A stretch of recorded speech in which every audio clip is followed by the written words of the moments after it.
Good evening, everybody. I'm Tricia Morris from Club Scrap, and I am based in Neenah, Wisconsin. Welcome to our project showcase. I am so thrilled to be here and very honored to be asked by Stampin' Scrapbook Expo to participate in tonight's event. So we feel strongly that the education component of what we offer is really special, and you're going to be getting a sample of that tonight while we make the snap ring album, the note card carrier, and then a simple 2-page spread. Now, during the evening, I'm going to be doing a lot of paper trimming. I apologize for the fact that we have to do it, but that's just part of this process. So my approach is the same with all three projects. First, sort the paper in the order it's going to be trimmed, then trim it and file it into my little organizer, or if you don't have one of those, you can file it onto piles. And then we will take it pocket by pocket or pile by pile to assemble what we've prepared into something beautiful. Now, during this process, hopefully what you'll begin to understand is you can take the same projects I'm presenting to you tonight, and you can turn them into more projects while you use paper that you probably have in a stash at home. I know a lot of us have a lot of paper. I know I'm one of those people, but I do like to use my paper. I like to use it efficiently and wisely. So that's a little bit about what I want to share with you this evening, along with all kinds of other tips, techniques, tricks, maybe that you can carry forward into your crafting as you work in the future. A lot of people are curious about my educational background, and I actually went to college to be a piano performance major, and I had my own private piano studio for many years, and I really liked teaching. I liked the subject matter. I loved my students so much, but when I discovered teaching paper crafting, I definitely knew I found my niche. So I've been teaching paper crafting now for almost 22 years, and I hope that in our time together this evening that you feel that has been well spent. Let's get started. Here we go. This is part one of the project showcase from Club Scrap, and this probably is the most substantial project that we'll be making. So I figure let's start with the big stuff, get all the big learning out of the way, and then we can kind of coast into the finish line. As just a thought, you may want to sit back and just watch the process of making this beautiful book, and that will give you a lot more confidence into everything that we're doing has a final purpose, and will probably help you be more successful in the project if you just kind of walk it through in your mind first, and then the follow through with the actual steps. So again, this is the snap ring album. If you got the showcase kit, I did take the liberty of printing the instructions and including them in your shipment. I typically do not do that, but since we are in a transition to a new website right now, I didn't want anyone unable to find the link to the instructions. You'll just want to set all of the ribbon and all of the other things aside, because before we can even begin to assemble the book, we're going to follow a very typical process with Club Scrap of trimming and preparing all the papers for us to use. And again, I'll probably work at a pace that maybe might feel a little bit too fast for you, and that's just simply because we're limited on time, and you'll have the ability to press pause and play as much as you want. You just saw me put my accordion pocket file underneath my guillotine style trimmer. I do highly recommend a trimmer like this that has the bypass blade rather than a slider. A lot more powerful and also self-sharpening. There's nothing worse than trying to trim coverweight paper with a dull blade. Since all of these papers will be trimmed, I'm going to put them in the order in which we'll be trimming them. So you'll find kind of a little bit deeper down in the stack, you're going to find 2 sheets of this beautiful handmade paper. We commissioned this paper to be made just for this collection, and it has a beautiful mica sprinkling in it. I always like to pile the paper on my trimmer base. So place that on the trimmer base, hold the paper in the crook of your arm, and then I want you to find just 1 sheet of this beautiful navy plain, and just keep stacking onto this on your trimmer base here. Next, I guess you could find 2 sheets, find another piece of navy, that'll be trimmed next, followed by a piece of this slate. Now the slate, it kind of has this greenish, bluish tone. It's a little bit hard to define that color, but that will be trimmed next. Followed by 2 of the 12 by 12 handmade planes. So again, you'll have a couple of sheets of that handmade paper. So beautiful. Now I want you to find the pottery print. Now that print looks like this. We'll just place that face down, and then followed by another pottery print face down, and then the collage print face down. Now dig back and find the other slate. And then take one of the gold. Now this metallic gold is metallic on both sides. It's a text weight. It's a beautiful paper. Then find another navy. It gets easier. Then a gold. And then the other collage print. Followed by, let's see, there should be 2 sheets of cut aparts. There's one that says your gold, pure gold. Put that face down. And then the other one that has the word ring right here on the left, that'll go face down as well. Now flip everything back over so that on the top now, you'll find these 2 smaller pieces of handmade paper. And if that went a little bit too fast for you, again, like I said, you can rewind this and watch it again. Basically, I was following the instructions, starting with the papers listed on page 1 and then on page 2 as well. I just went down the line and put all the paper in the order that you see it so that we don't grab the wrong color and everything is set up for our success. Okay, now we're going to be prepping some papers for the cover of our book by doing just some basic trimming here. So take the first sheet and make sure you only have one of the 2 you received. Place it vertically in your trimmer and we'll cut it 7 3/4. Now what I like about this trimmer is that there is a guide every 1/4 inch. So 7, 7 1/4, 7 1/2, 7 3/4. That's easy. Now rotate and we'll make 2 cuts. The first one at 11 1/2. And then 5 3/4. That gives us the wraps actually for our outside cover of our book. Sometimes I like to know where I'm headed. So that's the paper that's going to be used in this spot right here. I'm going to put that in pocket A. Everything going into that first pocket is going to be used on the outside of the album. And if you're not using the accordion pocket file, or if you haven't had a chance to make yours yet, just create a series of 4 piles. Now let's cut the next sheet of this handmade paper vertically at 6 inches. Rotate. And we're going to cut it 9 3/4. And I'm going to give you a measurement you may not be fond of. It's 4 7/8. So to find that, just find 4 3/4 and 5. The 7/8 is halfway between those 2 numbers, halfway between 4 3/4 and 5. There's a medium-sized mark right there. That's 4 7/8. When you do that, it should create 2 pieces the same size. Those will be used to cover the inside of your binding. What's nice about having these measurements and doing this trimming is that you are enabling yourself to do it again for future projects. Now you know the dimensions of the paper needed, rather than just having me give them to you all trimmed. You will be able to create this for yourself. Now the next sheet is navy. This one we need to concern ourselves with grain direction because the paper is going to end up being a part of this outside cover, and I want it to work properly. And so I want you to just hold the paper by one of those edges, wiggle it a little bit, and then hold it by an alternating edge, wiggle it again.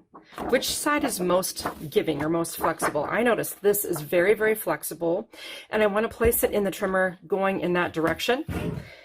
So let's cut at 7 3/4.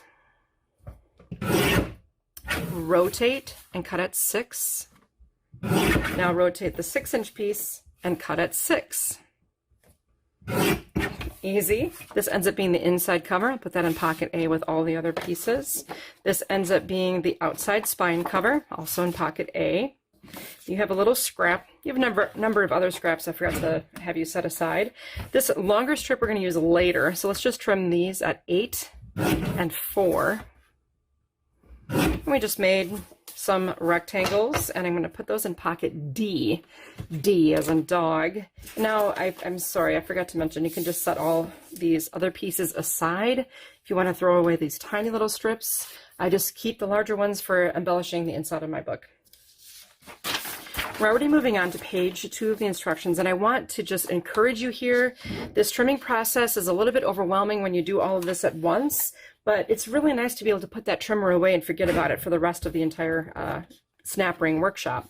Nice easy cuts here. I'm going to take the blue and the slate, stack them neatly together, and we'll cut at 6. Now rotate and cut at 6 again.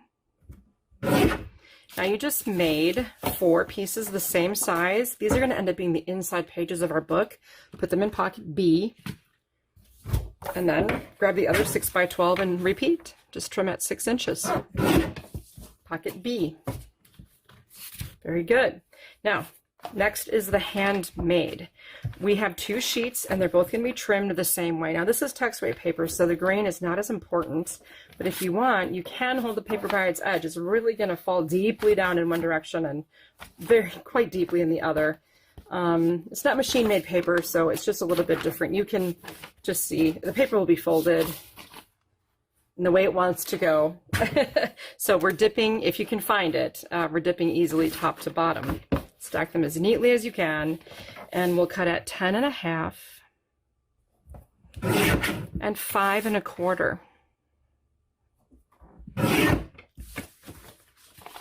Now these 4 pieces will get scored. So I'm going to set them aside and not put them in a pocket right now. And we do have these narrow strips we'll set aside as scraps to be used for later. Now the pottery print, we'll just cut in any old way. The grain direction does not matter. We'll cut at 9 1/2 and 5. Rotate and cut at 11 and 5 1/2. So we're cutting these into rectangles. These 2 pieces will go in pocket B. It's nice to have all that paper sorted out instead of having all of these pieces everywhere to make sense of. This next one we'll cut at 11 1/4 and 5 1/2. These are pieces of different sizes, different heights. One's taller than the other. That's by design. Both of them go in pocket D, and we have a couple of scraps. Again, you can save those for later. Just have a nice little scrap pile. Now, grain direction, once again, does not matter. I'm just going to place the other pottery print in the trimmer. Same for this one. Let's see.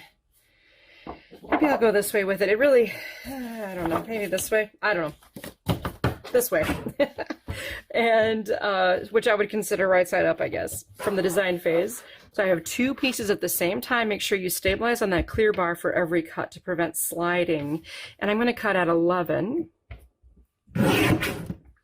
and 6. Now rotate the 6 by 12 so they're horizontal and trim at 6. So these are going to make some more inside pages for our book. And all of those are going to go in pocket B. Now we have these other strips. These are currently 5 by 12. And we're going to make a series of cuts here. So just go with me. 11 1/2. 9 1/4. 5 3/4. And 3 1/2.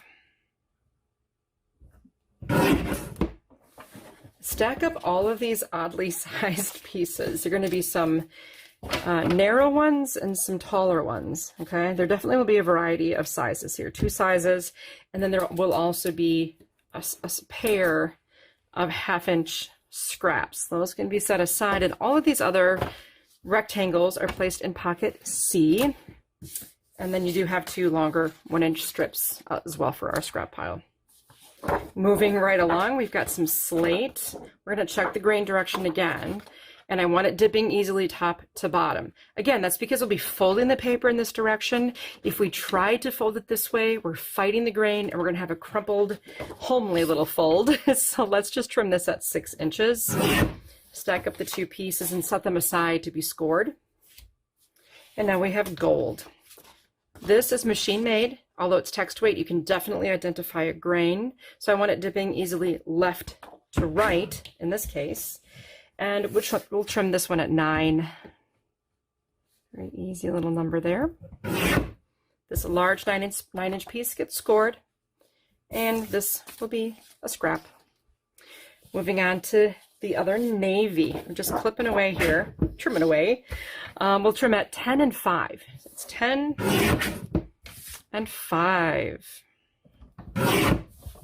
Now stack up the 2 pieces, place them horizontally into the trimmer and cut at 11 1/2 and 5 3/4. Place this in pocket D. These are inserts for some of the pockets we'll be making. Okay, gold. This one, we don't even need to trim. I'm just going to set it aside. Okay, how about this collage print? This time we want to check the grain direction. So it dips easily left to right. If I tried it this way, very stiff, nice and dippy. We'll trim at 10.5. And then rotate. That's important. And then trim at 11.5 and 5 3/4. These two pieces will be scored, the larger ones, set those aside. And we have a series of scraps. I forgot to pick up the navy ones from earlier, so those are scraps as well. Now there's nothing here. And we are at the last two pieces for your trimming. This is the material that will be used to decorate your entire book, as well as the layout that we're going to be making later. Now, these cut-aparts can be trimmed scientifically, and we have a way for you to do that. Now, if you look at the corner of this cut-apart, and this happens with all of our monthly kits now, you'll see these intersecting guides. They kind of are a light gray color, and that just indicates where we want to make our first cut on this sheet. We're actually going to remove about 1/8 of an inch from the entire perimeter of the cut-apart sheet, so that we start at the perfect 12 by 12. Now, when you first put this in this Fiskars trimmer, I can just see that gray line at the top. So I'm going to line that up as best I can. And then I got a nice straight line there. Here I'm going to line this up, and then as well at the bottom. I can see the outside edge of my blade perfectly to trim this. And just rotate and repeat the removal of that 1/8 inch piece on all 4 edges. The reason we've done that is because sometimes on a larger commercial trimmer, there is some slippage, which prevents this from being as accurate as I want it to be. So you did just create these 4 1/8 inch pieces. I'm going to throw those away. And place this back into the trimmer so that the narrowest strip is on the right. And we'll begin by trimming at 11. You can also visually guess where you're going to trim next by looking at the artwork, and it'll probably fall on the nearest 1/4 inch on the measurement. So this is 10 1/4, 9.5, 8, and 5. Now I'm going to rotate this piece, and whenever I rotate, I always make sure that the narrowest portion that's being removed is on the right. And we'll cut at 10 and 8. Since all of my pockets are in use for this, I think I might just put everything I trim into pocket D, kind of behind everything I have going on there, just so it doesn't get misplaced. Or if you'd like, you can just set it in the project bag, wherever wherever it's most convenient that you won't lose anything. Every day is a fresh start should be on your right, and then we'll cut at 10, 8, 6, and 4. All right, I'm going to gather all those up and just put them in that back pocket so they're safe. And then we do have these narrow strips. When I made the accordion pocket file, I used 12-inch paper. I knew that would be the easiest. So that means my accordion pocket file is only 12 inches wide. So when you put things in the pocket that are 12 inches wide, just do so at an angle so they stick out the right side and you can still see all the numbers on the left. Let's do that one more time with this last sheet. So again, we'll begin by looking at the corner and just trimming off that first little 1/8 inch edge. Rotate and repeat until the entire perimeter has been trimmed up.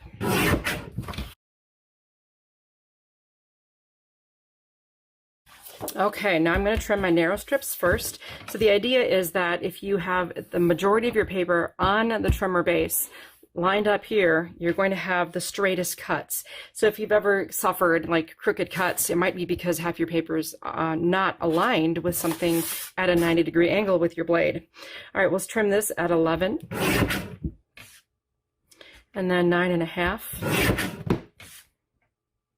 7.5, 6 3/4, and 4 1/4. Now I know I'm probably going too fast for some of you, and again, the idea being soak all this up, and I'll try to share information with you that even if you don't have this project kit, you'll still learn a lot tonight. All right, this is trimmed at 6 1/4, And now we have these little things that can be fussy cut, I would call it, and we'll just put those in our little storage area here. This next strip I think is 8.5. I have spent so much time writing instructions for this project, I practically have them memorized. And then here we have a bunch more narrow strips. I really like these for anchoring and, you know, just something to put your photos on. But all those still in the back of pocket D. Beautiful. That's the trimming for this entire project. Now you never have to look at this guy again until we make our note cards. I'm going to carefully support my accordion pocket file, which is being held up by my trimmer, and swap out my score pal. Now we've gone ahead and set aside all these pieces to be scored, so I'm basically just going to be looking back in the instructions for the things that need to be scored and kind of walk you through that. Now this first piece was trimmed in step 12, and this is a 10.5 by 5 3/4 inch piece. It's printed. I'm going to put it plain side up in my score pal, and we'll score it in half at 5 1/4. I'll repeat that for the other pottery print, just plain side up at 5 1/4. Stack them together. These both end up in pocket B. B as in boy. All right, now we have this beautiful gold text weight paper. Now, remember, if you're scoring cover weight and all of a sudden you're scoring on text weight, you really need to lighten up, okay? If you score too heavily, especially when you're scoring against the grain, it will rip the paper. So I'm scoring at 6 and just a little bit more gently than if I was using cover weight paper. So 6 inches in each direction, and I can set that piece aside again. Now this gold piece that we trimmed earlier, this one is 9 by 12. We're going to score at 6. And then we're going to score horizontally at 6. Easy enough so far. Set this aside again for some treatment. And then we have the slate. These are scored horizontally at 6 and 11.5. So repeat that for the next one. Score at 6 and 11.5. Now we have 4 sheets of this beautiful handmade paper. Again, this is like a text weight, so be gentle. Of course, you want to be able to see the score line. The first one's at 3 3/4, and then 9.5. 3 3/4, 9.5. So the same is true for all of them. In fact, I'm going to take the next 2 pieces, score at 3 3/4 with a little bit more pressure, and 9.5. Make sure that transferred okay. Yes, I have some nice score lines on all of them. So you can do text weight 2 at a time. All 4 of these little handmade guys are going to go in pocket C. Nice. And that is everything I have to score. So guess what? We get to make our book right now. We're going to start our book, and I will finish up some of the preparation for these unique pages when we get to that spot in the process. So I'm turning to page 3 of the instructions. There is a section called Album Assembly, and then right away it says Pocket A. That means everything we put in that pocket is needed to complete this step, and all the other stuff will be out of the way from our project. So the first thing we need to do is take the bookboard spine piece that should be in your kit. This is 1/8 of an inch thick. It's a nice sturdy surface. It's wonderful, professional looking for our purposes. And I'm going to grab this two-ring binder mechanism. Now what I'm going to do is basically center this onto the bookboard as best as I can. And if you happen to pick up the toolkit or already have a Club Scrap grid ruler, you could also just make sure that this is centered, officially centered, by using the 0 center on the ruler. So as promised, here are some tips that you can just use in your general crafting. This is going to be a measurement of 3 1/8 inch from the bottom and top edges, and that puts me at 0. So then I can look at the edge of my binder ring here and make sure I'm just a little shy at 2.5 inches on each side. Now I feel pretty good about the fact that I'm centered from top to bottom on this, and I'm going to mark the location of those 2 holes at the top and bottom of this with my pencil. You can set the binder rings aside, and we're going to need to puncture through this using something that I hope that you have. When initially listing the materials needed for this class, I apologize. I forgot to mention that you would need some sort of a crocodile or something to get through this material. Now, if you don't have any of this, you can use even the tip of a craft knife if you're very, very careful. But I'm just going to put a small hole into that marked area on each side. We're only just putting a brad through it, so if you even just use a knife to bore out a hole, not everyone has a crocodile that can get through something like this, but I think it's a pretty basic tool that most of you have. So again, if you don't have a crocodile on the small hole to just punch through, use a piercing tool, use a craft knife, just kind of work your way through to create a hole so that later we're going to be able to install this with the brads I've included. Now from pocket A, we have these handmade papers and then the navy colored papers. So the navy will cover the spine and then the handmade will cover the other. So I want you to find the largest piece of navy blue from the pocket.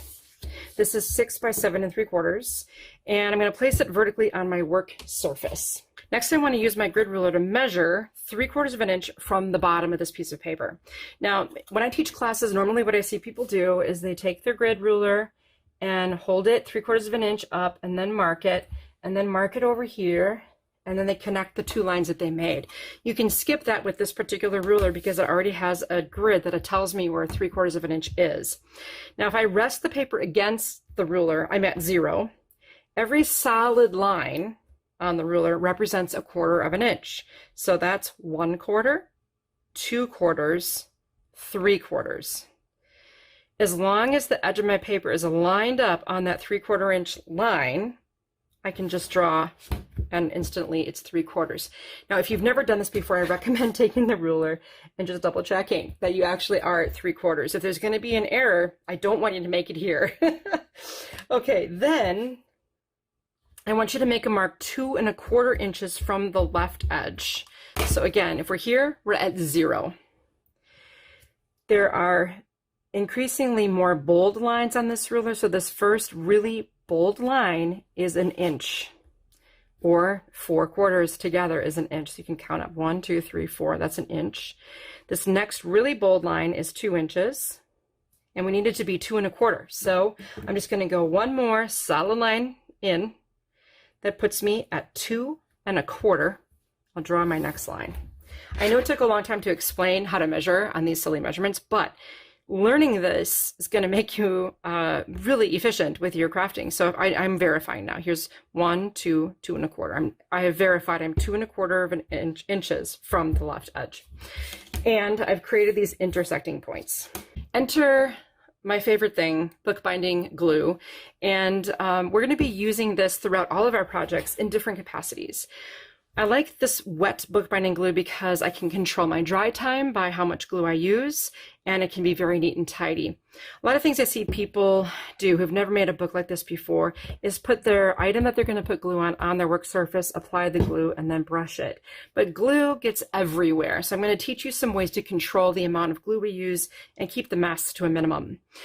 Hold the spine piece that you've punched by the side, and I want you to take the glue and just dispense some of it onto the spine. Don't go crazy.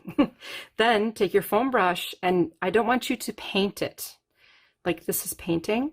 I want you to sweep it across the spine in long motions, making sure you get every edge. So notice the shine that I have here. I see I'm missing a little bit on this edge. I really want a thorough coat, but I don't want it white and opaque. I want it to be shiny like this and to still be able to see the color of the board. Now I'm going to take this piece and position the lower left corner of the vertical board into those intersecting pencil lines that I made. If you really want to just be a nice double check, just add your ruler to the paper and make sure that the spine is sitting right next to it. So these intersecting guides helped you center this quite accurately onto the paper. Now flip it over and just give it a little burnish. Your fingertips are just great burnishing tools. They're built in. You take them everywhere. And what's nice too is that I've kept the excess glue away from my fingers, away from my work surface. So I don't have to worry about, getting this glue on this beautiful navy paper. Next, what we need to do while we can is just simply transfer the location of those two holes through to the other side of the cover so we don't lose them. If you want to just kind of burrow through there a little bit, just so we maintain the location. You can use a tip of a scissors and a bone folder, just whatever you have on hand to transfer that location of the hole. Next, we have these bookboard covers. They need to be arranged so they're the same height as the spine. But look at that, they're not the same. If they're not, you need to rotate them. Always just make sure you're working with the same height of the spine, because these are not squares, they're rectangles and need to be in a horizontal orientation.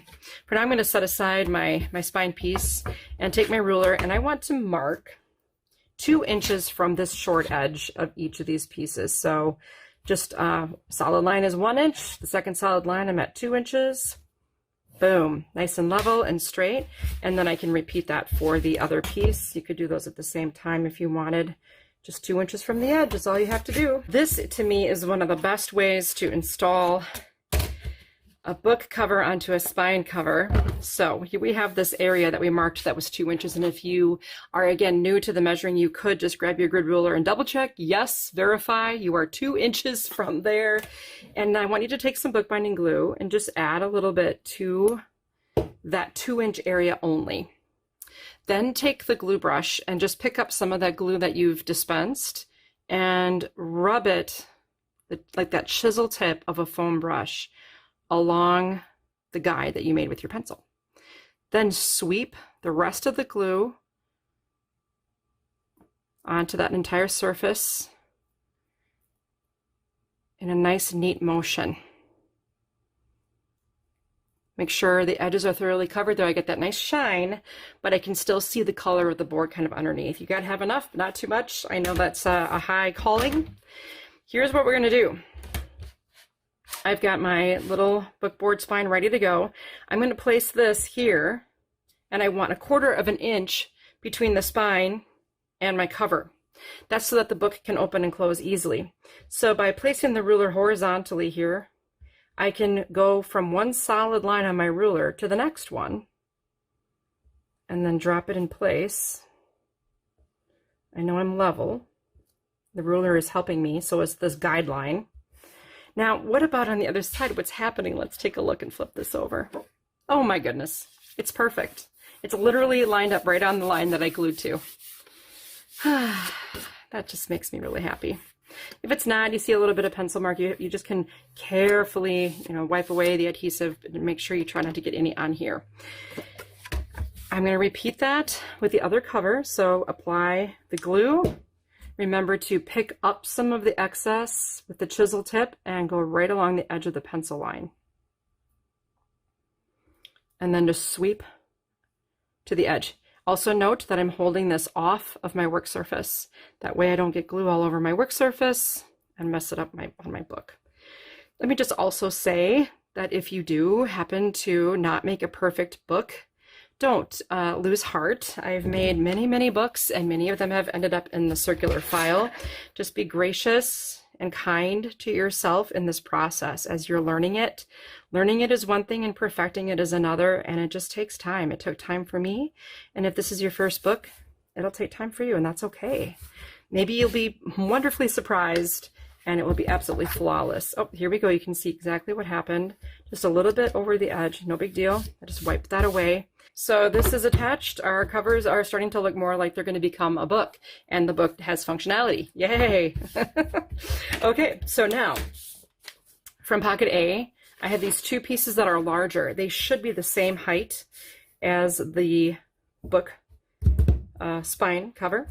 So to complete this, you might have some glue in your brush already, but it looks like I'm getting a little dry. The board is very thirsty, and so I'll add some. Now, same kind of approach here. You want to begin by picking up some of the glue and running it along the edge of this spine. And many, many books are made this way.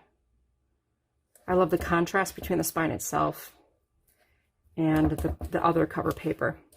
Notice I'm holding this off of my work surface while I work, and that way no glue is landing on my work surface. Just try to stay neat and clean, making long sweeping motions, not painting motions. And why do I say that? Well, painting takes so much longer than sweeping, and by the time I get done painting, the paint's going to be dry. So here I have my beautiful piece of handmade paper. The height is the same. I'm going to land this paper on the spine cover, and I'm going to drag it until it clicks down into the glue that we've added to the cover. And then burnish. Especially with this handmade paper, if you use too much glue, you might have a lot of bubbles or little wrinkles that occur. So I'm just making sure I burnish well to cover that side. I'm going to turn this around and start the whole process again. So I'll apply the glue and spread it thinly.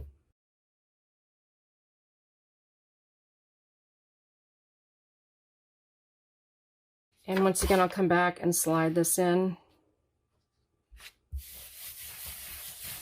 Burnish. I can see some aging developing over here on this side. It's just probably using a little bit too much glue. I think if you can avoid using too much, just use as little as possible. I'm going to try to migrate these shrivelly looking wrinkles to the outside, get rid of those air bubbles, and do the same thing. It's happening on this side just a little bit. Just smooth it out carefully. And because it's handmade paper, it should cooperate with you really well. It didn't happen to me on my second sample of this. I've made several versions because I used substantially less glue. So that's my hindsight 2020 tip for you, is just use as little glue as possible so that you avoid that. Now, when this dries, that should completely, any wrinkles should completely disappear, and you still have the benefit of that gorgeous handmade paper on your cover. I'm going to start out with the spine flaps. You can see these flaps extending. I'm going to turn up that paper and wrap it around the spine, and if you want, you can use a bone folder. The goal here is to make sure that you have these nice prepared creases in the paper before we glue this cover weight paper onto the book. So I'm going up, basically making two 90-degree turns and around, up and around. So at this point, you have quite a bit of glue in your brush. So I encourage you to try to do this stuff without adding glue. See that? I have quite a bit there. So I'm going to just apply glue, making sure you get some on the top of the board. Notice I'm holding this off of my work surface. You'll get tired of hearing me say it, but I don't think I can say it enough. Keeping that off the work surface is critical. Now, set this back down. I can now wrap the softened paper, and it will get nice and soft from the glue. And look at that. No excess oozing out. And look at that beautiful bond that I have immediately with the board. That's my bookbinding glue for you. So if you got the toolkit, you got the bookbinding glue in a 2-ounce bottle, it will go a long way. You'll be able to make a lot of projects with just one little 2-ounce bottle. And I do have it in an 8-ounce as well. We have a harder time shipping the glue. It should not freeze. So we are in Wisconsin, and you may not be able to get it as easily this time of year. It's been warm, so we've been very lucky. Okay, so wrap, no oozing happening, and almost an instantaneous bond. Now, before we glue down our flaps, we need to miter these corners, and I'm going to use the scissors just to trim away at a 45-degree angle some, but not all, of the paper that extends beyond the tip of this corner. I've got a pretty generous amount of paper here. Let's just take a little measurement. I got 1/4 of an inch there. It's a lot of paper. Better to have too much than not enough in this case, all right? You have to have at least enough paper so that the height of the paper that you've left behind is at least the height of the board itself. The board is 1/8 of an inch thick, so I could maybe get away with just a little bit less, but I know how to deal with more. I can't deal with less. One little hot tip for you is that the ruler is 1/8 of an inch thick, so if I put the ruler vertically against the corner, kind of at a 45-degree angle, I can draw a line on the outside of the ruler. Oops. And then I can even cut on the outside, just outside of that line. You won't need to do this for every corner. You'll just kind of get the hang of it, okay? And you'll do that on all 4 corners. So I'll just go ahead and do that on this corner and the other one. Okay, so now what we're gonna do is apply more glue to this flap that still is on the long edge. And please forgive me if I haven't been following the steps of the instructions one by one. I'm kind of just doing what I know, and I think that I was going to miter the corners first before I even glued down the spine. So my apologies if I'm confusing you with my out of order steps. I'm just following my heart. And then I'm going to do the other side. This is important. Do not do the short flap on the end until the end. Okay, so wrapping that around, burnishing. Oh, this handmade paper just wraps so nice. And I'll repeat that on the other end.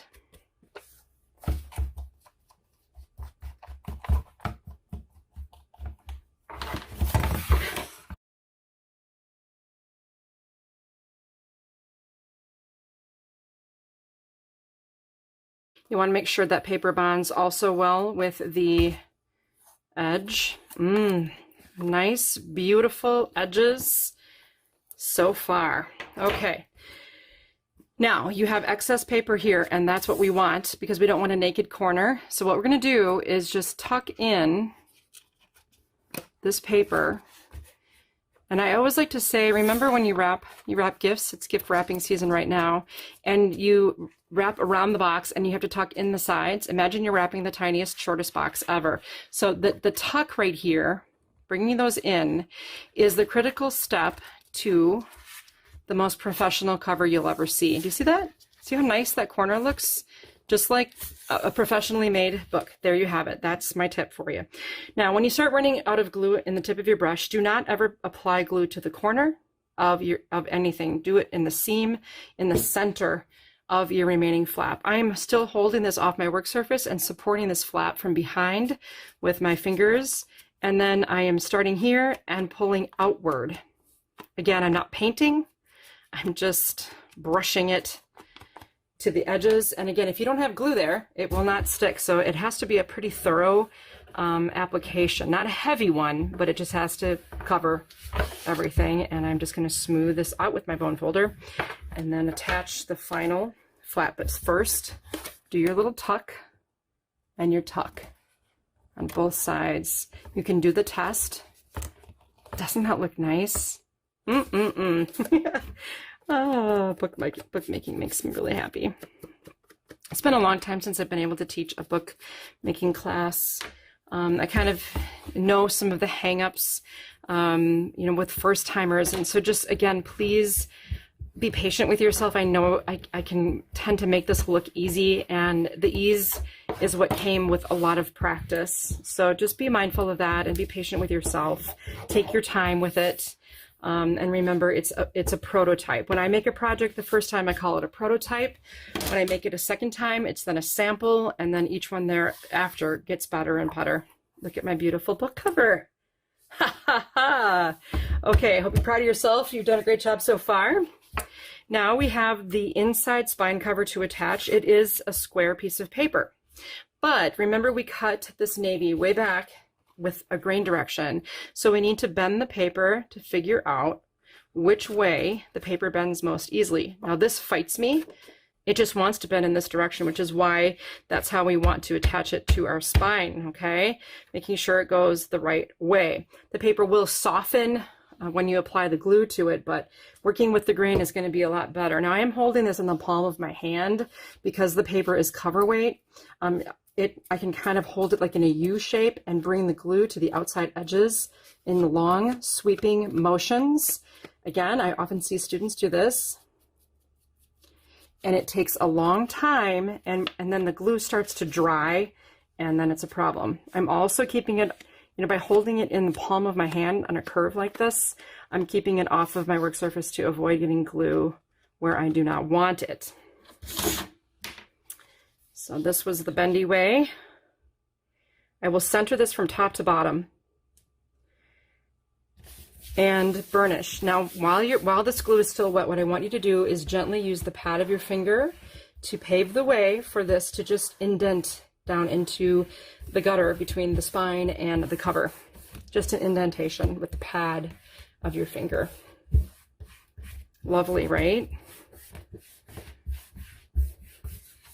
Now I can maybe just gently, while it's still wet, and then my book is going to open and close exactly the way It should.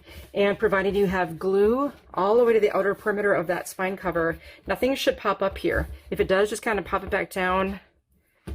Oh, it's just looking so good. I hope you agree.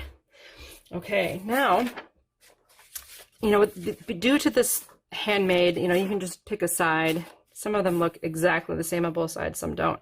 These would cover these vacant areas here of the book board. Now this might be the time where you'd want to grab a piece of scrap paper. I know I will. I have some scraps here. I'm going to place this really lightweight paper on my scrap paper to protect my work surface. It's really difficult to hold this up with my palm of my hand, so I need to just have a surface so I can get all the way to those outer edges. The paper will tend to curl. And the scrap paper just really helps alleviate any challenges, because it just, as you can see, is more challenging. So I'm going to try to get comfortable here. This is probably the most challenging step, to be honest. And I'm going to start on this end, try to line this up with the spine cover and with that seam. And then go back toward this edge and burnish. Just my fingertips are doing an adequate job.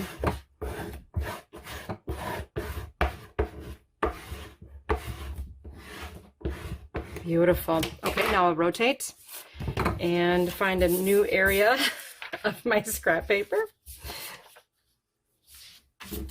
Place this on, apply a little glue, and fan that glue to all the outside edges. I could kind of tell I'd missed a little bit of a spot on my last cover. I'm not going to let that happen again. And it's not a lot, please.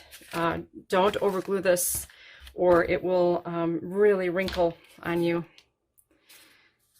Okay, line that up. The seam. It's hard with the camera right overhead. Like, you can just get in there and as close as you want and get your reading glasses going, whatever you need to be able to see. Make sure you have good lighting. And there is my beautiful cover. Yay! Now I'm gonna just take my awl. Do this with all your awl. Transfer. And I'll maybe with the tip of my bone folder, just kind of, we could use a pencil tip. Just make sure that you have the holes revealed. I have not looked at my instructions for a really long time, so I hope I didn't miss anything critical. All right, let's see, we did like 13 steps with no instruction assistance. So I think mostly to the order I dreamed about. Now is the time we can add this binding mechanism. And I have a couple of different tips for you. Number one, you have a bunch of glue in the tip of your brush. And just to ensure that we have good stability, I'm just going to have you tap. I'm primarily just thinking where the hole is, but there are some other contact points that we can get here on this binding, just for some extra security. Now that isn't going to touch the spine at all. That's okay. I just want a little added security. And then I'm going to place this over the holes that I have transferred twice now to my book. Then I'm going to take my brad, and if you already loaded your needle tip applicator with book binding glue, good on ya. Hopefully it means you made your accordion pocket file. If you haven't, if you got the toolkit and you have this, I like to just put a little bit of book binding glue into the head of the brad and also into the circle or the opening where I'm going to be placing this brad. Again, it's just a tiny amount of insurance that this will stay put, and I've had really good luck with doing these two things. I'm inserting this brad from the back or from the outside of the book to the inside. And I'm also doing it so the prongs open from left to right with respect to the book.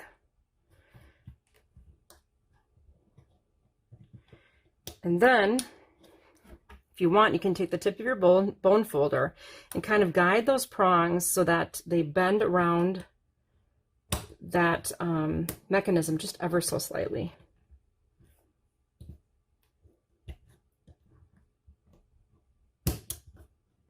just shape that a little bit, and then it gives it a nice look.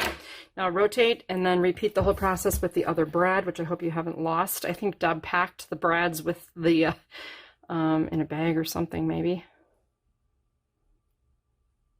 So remember, in the head of the brad and also in the hole.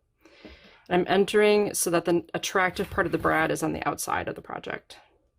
The prongs will open left to right. You now have a binder. Isn't that lovely? Okay, I have some scraps. I gotta clean up my area a little bit. Why don't you do the same? Okay, if you just turn to page 5 for a moment, you're going to be seeing a template that I added there. And I was conscientious to make sure the template was on a page that didn't have any text on the back of it. And if you want, you can go ahead and just trim this page punching template right from your sheet of paper, or you can bring the paper to the sheet. I'm just going to do it this way so we don't have to worry about messing with all these instructions. I'm going to need them anyway. And I'll just cut this out roughly here. You have a series of things in pocket B. So take everything out of pocket B. When you do, you're going to find a stack of 6x6 pages. You'll find 2 smaller pages as well as 2 larger ones that are printed. So these 6x6 pages, if you want, you can page through them and pick an orientation. Like if you want a certain thing to be on the top, you're going to want to do that for those 4 prints. In fact, let's just do that. And now in my mind, this is my left edge. So I'm going to take the edge of my template and line it up with the edge of my pages. And what this did is just saved you the step of having to measure. And you can choose either the small or the large hole of any kind of a hole punch or crocodile, whatever you're using. Now, if you are using just a standard 3-hole punch or like 1/4-inch punch, you will probably need to do fewer sheets at a time. So that was 4. I wonder if I can do all of 8 of these plain. So the navy and the slate, those don't really matter so much as far as orientation. And I did all 8 of these if you have good hand strength. Otherwise, I recommend maybe 4 at a time. Okay, so now I have all these pages ready to go. I'm going to keep my template handy. You can either use these pre-punched pages as a template or just keep using the original. It's up to you. Okay, now we have the scored page. Notice I had you score this on the plain side. That creates a bump on the printed side because I'm going to put the bump actually on the inside of this fold. And just make a nice crease. Repeat that for the other one. And then these other prints that you trimmed should fit or nest perfectly onto the outside front. So just make sure you know what you want to be on the top. Now I think I want it to be this way. So I'm going to nest this onto here. And for that, I'll just use my ATG gun. This is the fastest adhesive gun in the West. And just check again my orientation. So this is the front, and I can center this. So now I have pretty, and then when I open it, I have pretty. And then repeat for the second one. Get your orientation this way and nest this onto the top.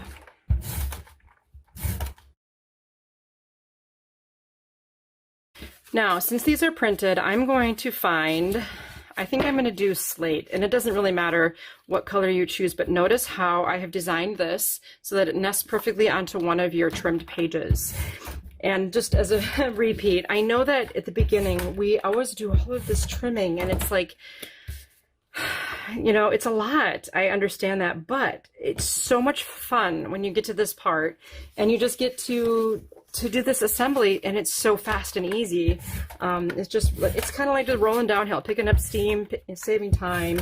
I enjoy this part of the process so much more if I don't have to keep stopping this creative part and, you know, or the assembly part. So here I have all of these wonderful pages, and 2 of them like with the bonus fold out. Okay, so at this point I can choose, like if I want to start with a navy, and then maybe I'll do a fold out and then a slate. I'm just playing this by ear. And then how about a pottery print, a navy, a fold out, a pottery, I'll do a pottery print, a slate, a print, a slate, a print, a navy. I don't know.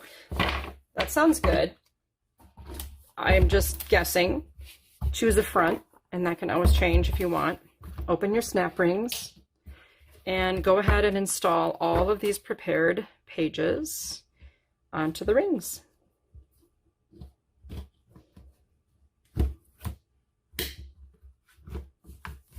So we're already forming the book. We have got our cover page. When you open it, you've got something exciting to do.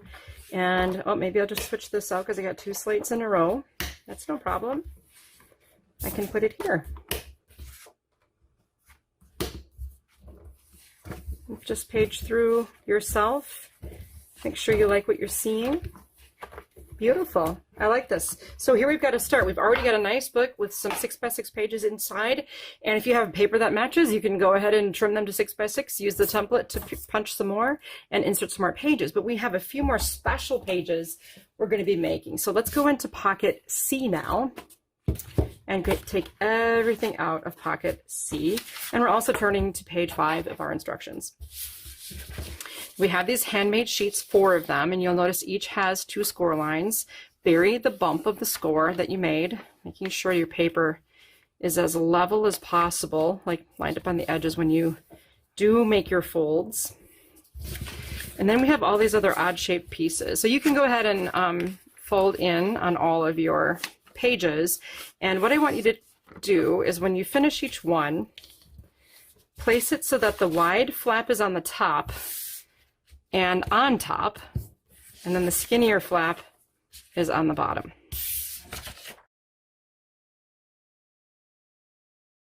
So now I have this series of printed rectangles, and what's cool about them is that the larger rectangles that we created fit on the tops of these flaps, and the smaller rectangles we created will nest perfectly onto the bottom of these flaps. You'll notice that it even creates the look of the entire print because of the way we trim them. So all you need to do at this point is just apply some adhesive to the print, add it to the top flap, and you should be able to center that perfectly onto the handmade paper. Then open,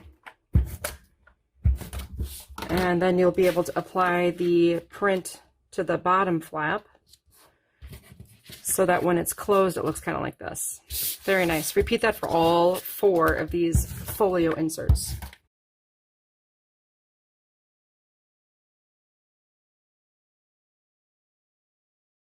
Now, as I'm working here with the prints, I've decided I'm going to choose to add the narrow flap on the top of this one because I think there's more design to look at. This one I think I'm going to do this way, just to keep that prominent. It's so beautiful. And these are all ready to install. So just pick your page in your book. So if I open, I got something exciting going on here. Nothing happening in this department. So I'm going to go ahead and install this right onto that blue, that navy page. I'm adding adhesive on all 4 sides just because it's part of the foundation of the book and I want to make sure it's stable. Something exciting happening there. Nothing happening here, so maybe I'll add another one of these.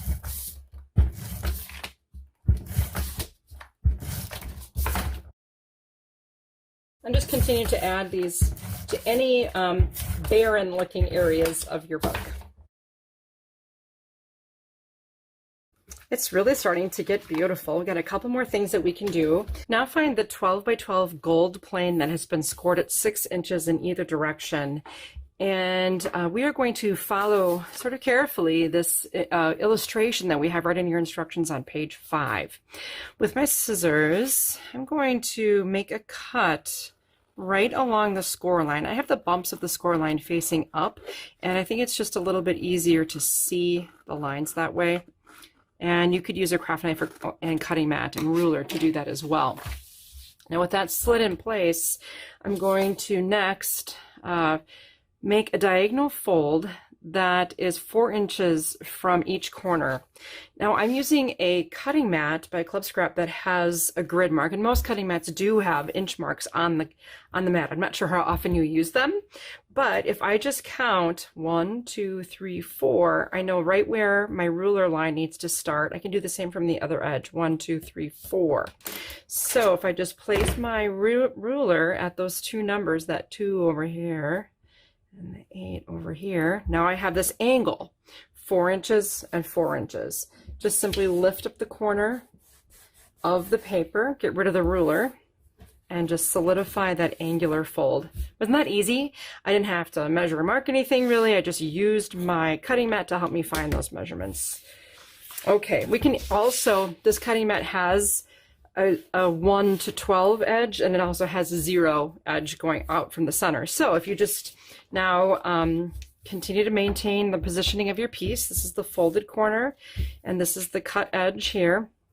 If I bring this up to the right, I'm going to make another angled fold, this time 3 inches from each corner. And because I have my cutting mat positioned that way, here's my 3 and my 3. So I can line that up. I don't even need to mark anything.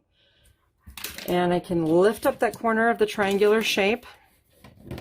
I'm not sure if you've ever used a cutting mat this way, but I'm using it like this more and more, and just finish the crease. Beautiful. Okay, now again, continuing to follow these little steps on here. We've done step 1, which is this fold, step 2. Now step 3 says to make this upper left quadrant go to the right. So just simply line that up. And at this point, you could take some adhesive or just a little bit of bookbinding glue and run it right on the edge, a very light dose of this flap, so that the side of the pocket is sealed. Now you've made this really beautiful pocket here. Now the next step is to bring the lower right quadrant up.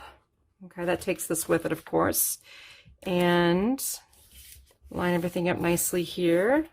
Look, a second pocket has been made. I absolutely love this, and you can do this with an 8.5 by 11 sheet of paper as well to make a greeting card. Well, you can do it with any size paper, right?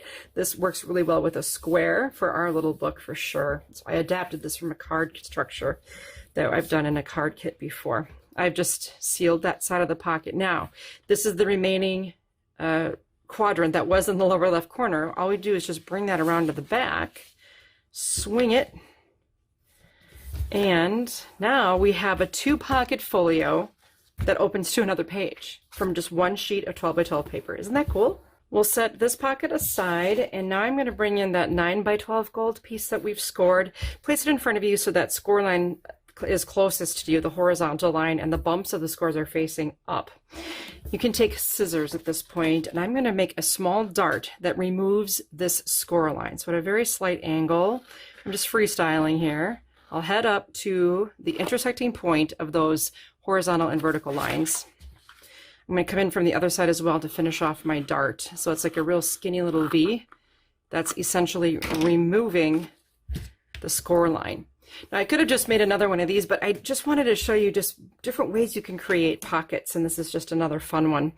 Okay, now what I want to do is place my ruler 1 inch below the edge of the ruler, 1 inch down from this horizontal score line. Once I cover the line with my ruler, it gets kind of hard to see, so I'm just using the grid of my cutting mat to help me ensure that I'm level and at the right spot. So my 1 inch, my score line is here, and my ruler is 1 inch below that line. Now take this little corner where you removed the dart and bring the edge of the paper there up against the ruler's edge. Do the same on the other side.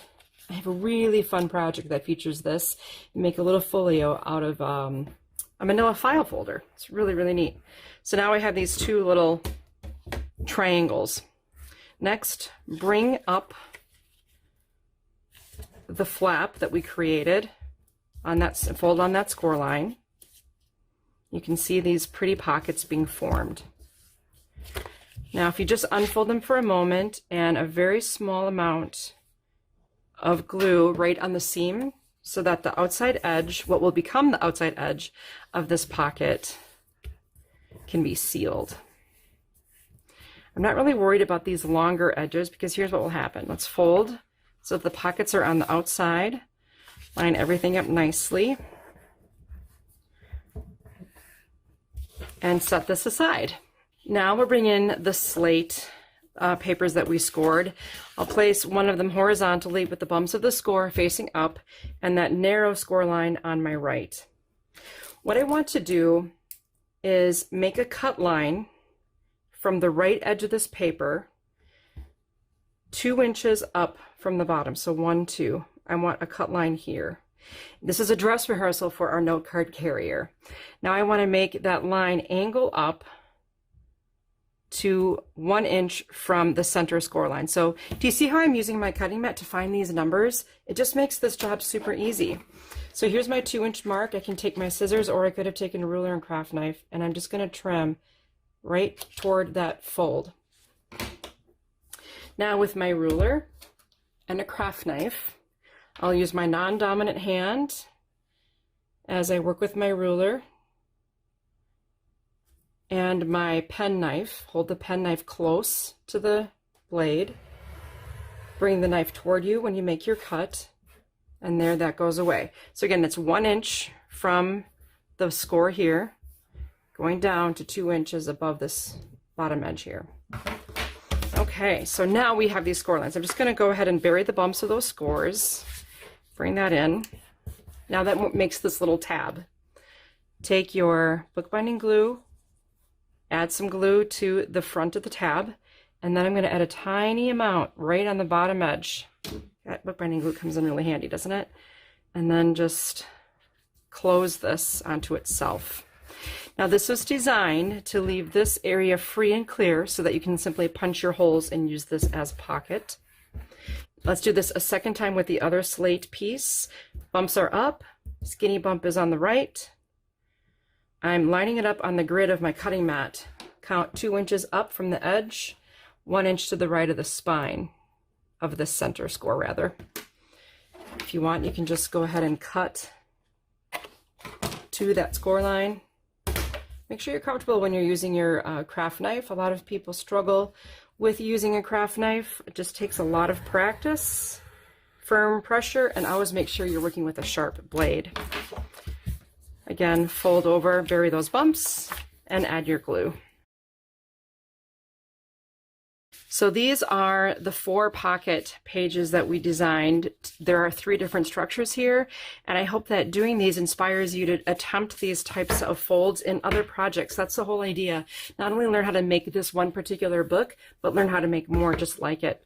So at this point, I can take, let's see, the most friendly page template I have here. Make sure you line it up against the edge of your page itself. I'll grab my punch and then transfer those holes to my pockets.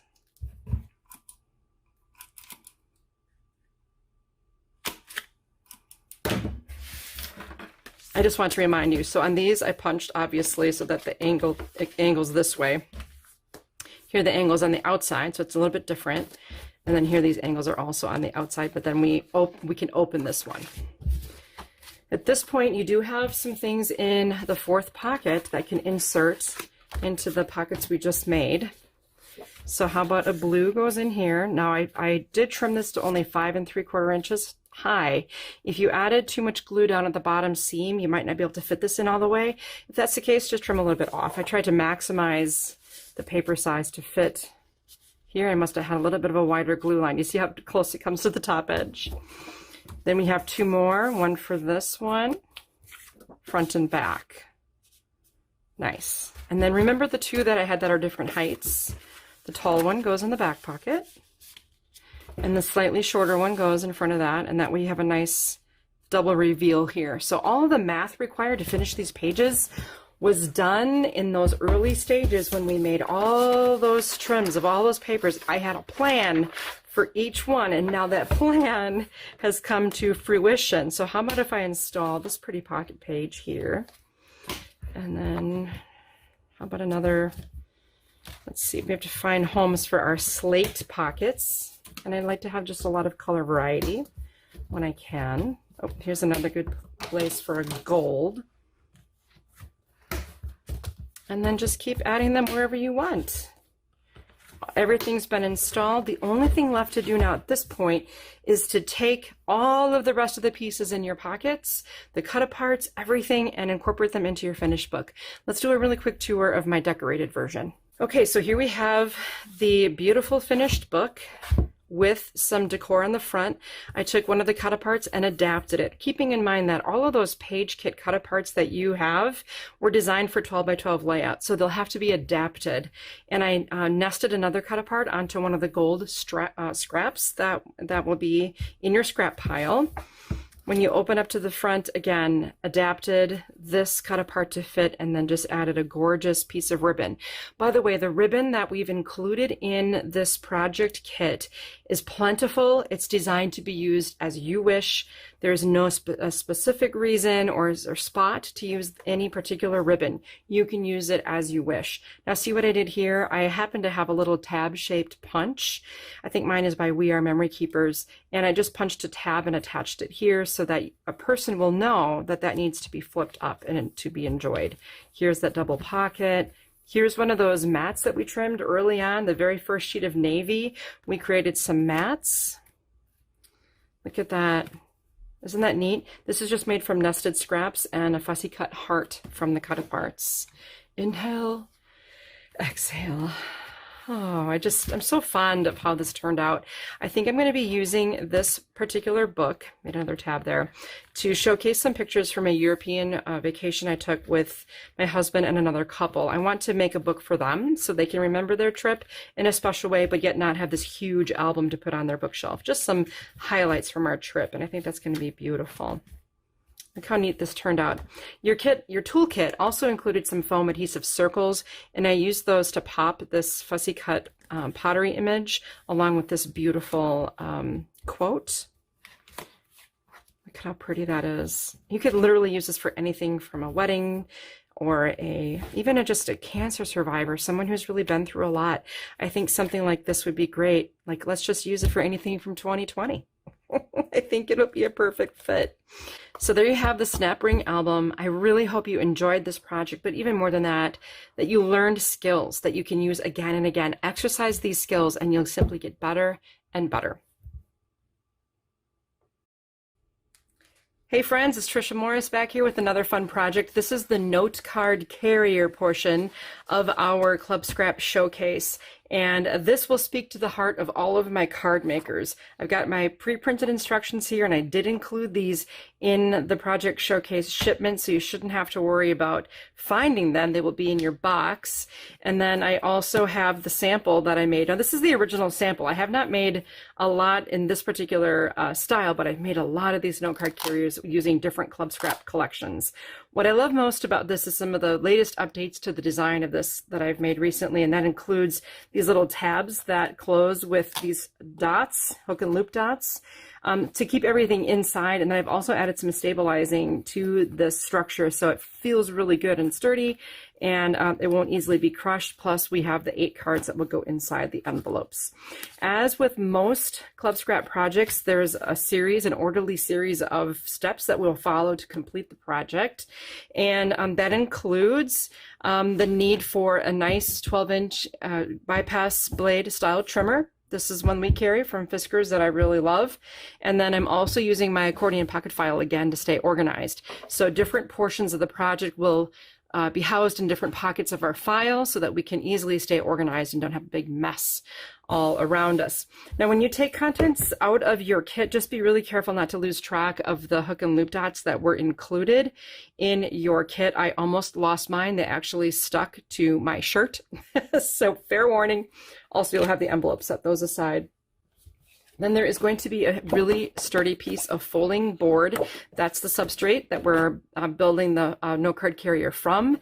And we do carry this in this beautiful matte black and also in a craft color. Meanwhile, all the rest of the papers that we've included in the note card carrier kit need to be put in order. I want you to grab all the papers in the stack, and I'm going to have you find the beautiful print included in this kit. There will be 2 copies of the print, and so you can take both of those actually and place those face down on your trimmer base. So those will be the 2 pieces that we start with when we do our trimming.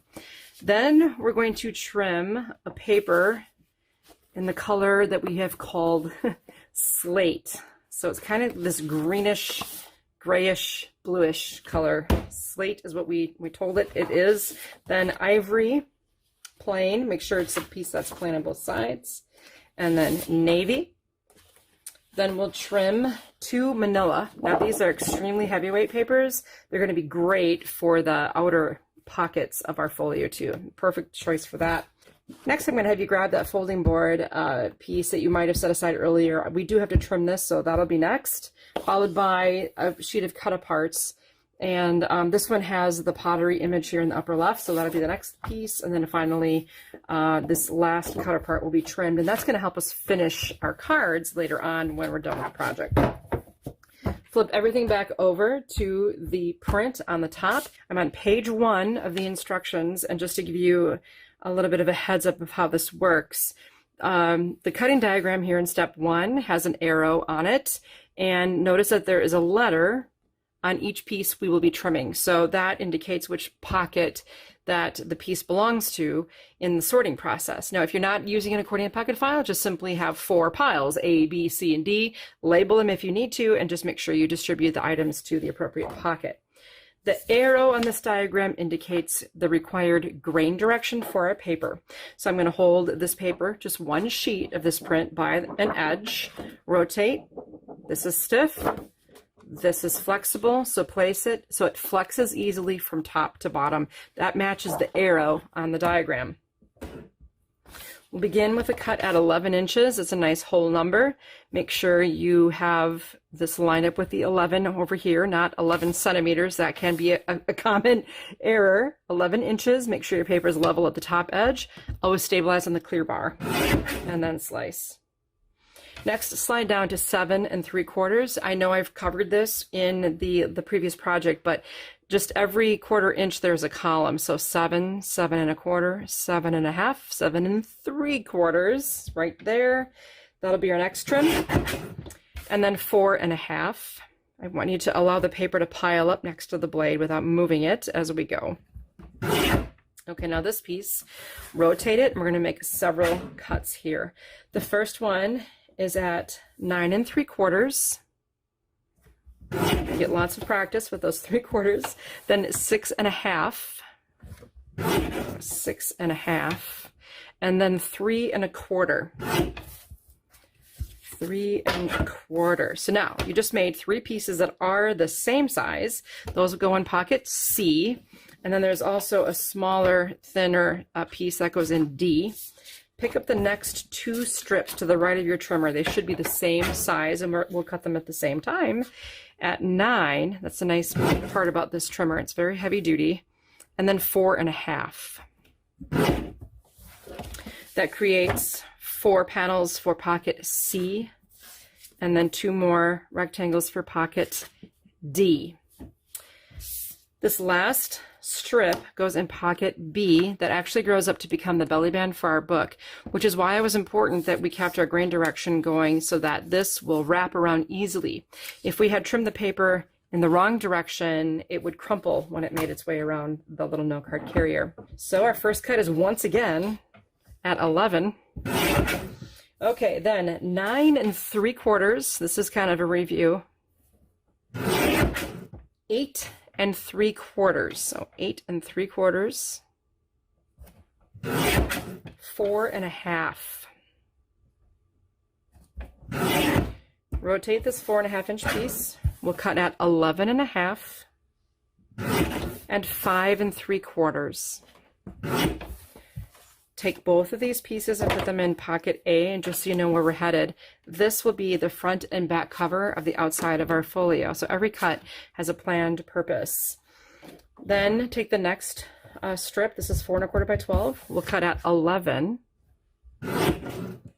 and 5 1/2. Stack these larger panels up and put them in pocket B. Those have a very special purpose too. By the way, we have created just a few little narrow scraps. I'm going to set those aside, but not throw them away. Now you have a 1 by 12. We'll trim at 11 1/2 and 5 3/4. You just made 2 narrow strips. Those go in pocket A, and they will end up covering the spine on the inside and outside of your book. Next, this larger, this isn't all that large, it's only 1 1/4 by 12. We'll trim this one horizontally at 9 1/2 and 4 3/4. And then these two pieces go in pocket B. Those are going to cover the tabs. And we have a few scraps. Moving on to the slate. Take this next piece. This is that weird color that I love. It's gorgeous. And hold it by its edge. We need to study the grain. This is very stiff. This is very flexible. And this time I want the paper dipping easily from the left to the right. We'll cut at 8 1/2. Now, by the way, card makers, this is a great formula. Step 3 of these instructions to make cards efficiently. Okay, so 8 1/2. That'll get your grain positioned correctly as well. Then rotate and cut at 11 and 5 1/2.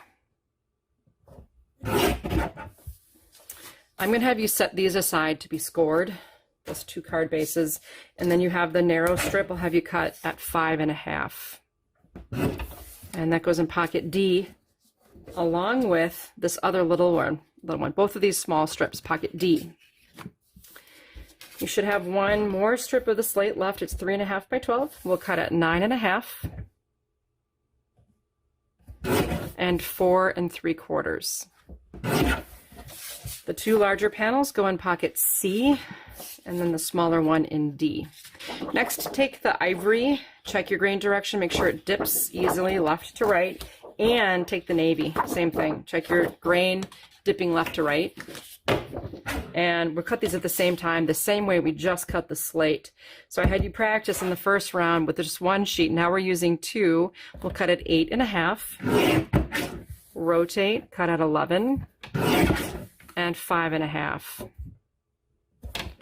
You just made 4 card bases. We'll set them aside to be scored.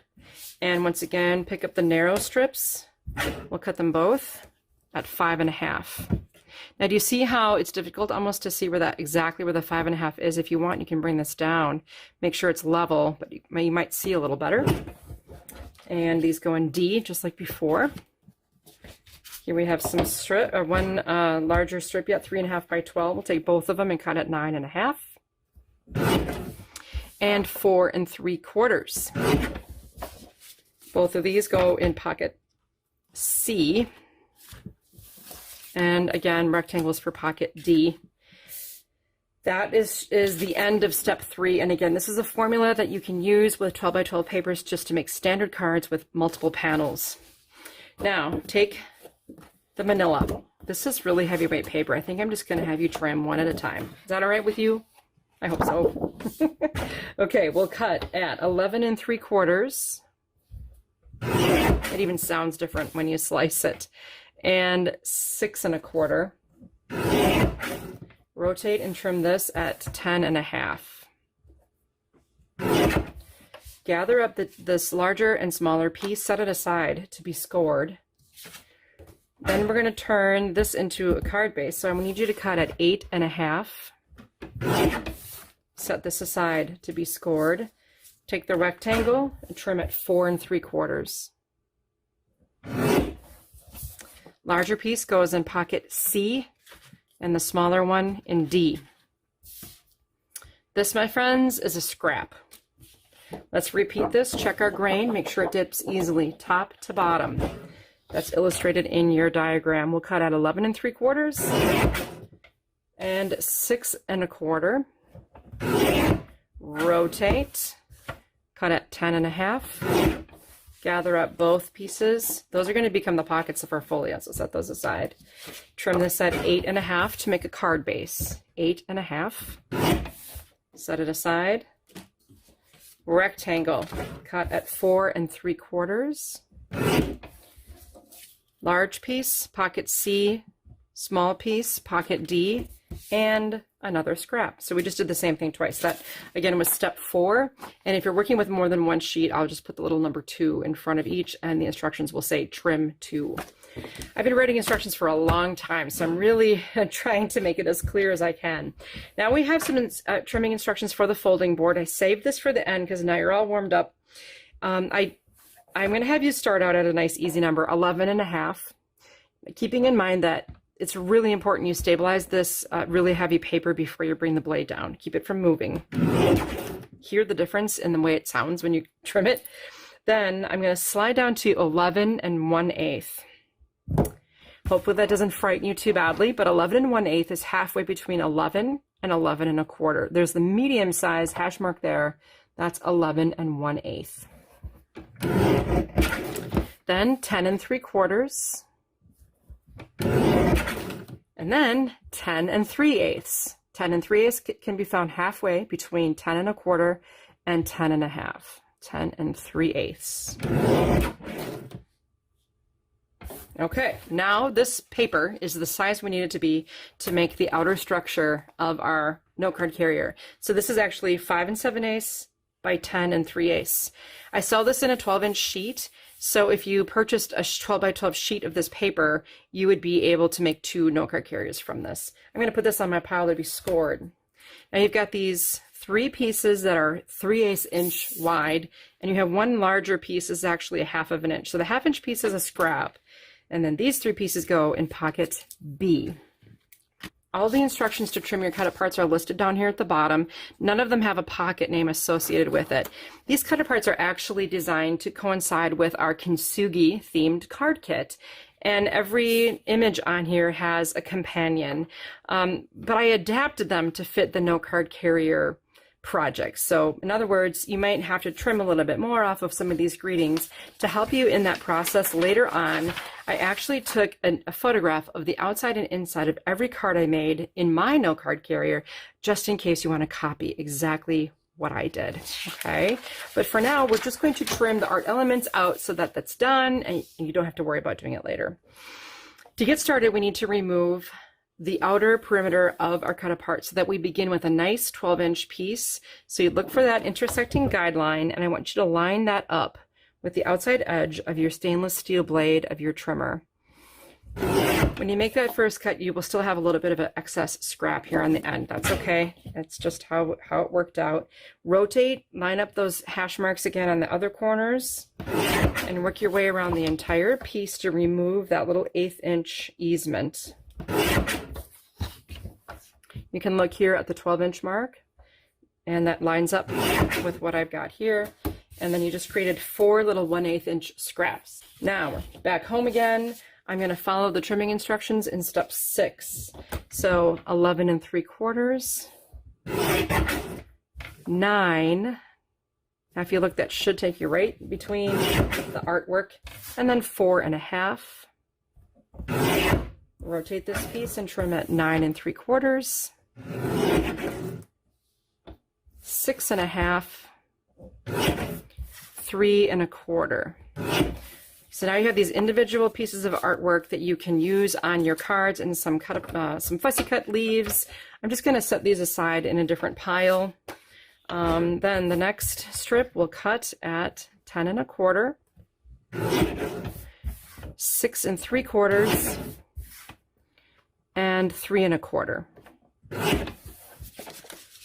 Just gather up all those little pieces, set them aside, and then we'll trim this at 9 6 3. These are innies for your cards, so they're greetings that match some of the other images we're trimming, and there is a narrow scrap. One more sheet to cut and we're done with all the trimming required to make not only the note card carrier, the tabs, everything, but also the cards inside and all of their panels and artwork. So we need to remove the perimeter, that little 1/8 inch easement that we've worked into it so that we can start out with a nice accurate 12 by 12 piece. We did this in the snap ring project as well. Same basic step, but this time we're using artwork from a card kit rather than a page kit. Okay, so these pieces get thrown out. And I'm following now step 7. We'll cut at 11.5, 9 3/4. We hear that number a lot for some reason. 7 and 4.5. Now we're going to trim a bunch of narrow strips. These are innies for the cards. We always like to give you something for the outside and the inside.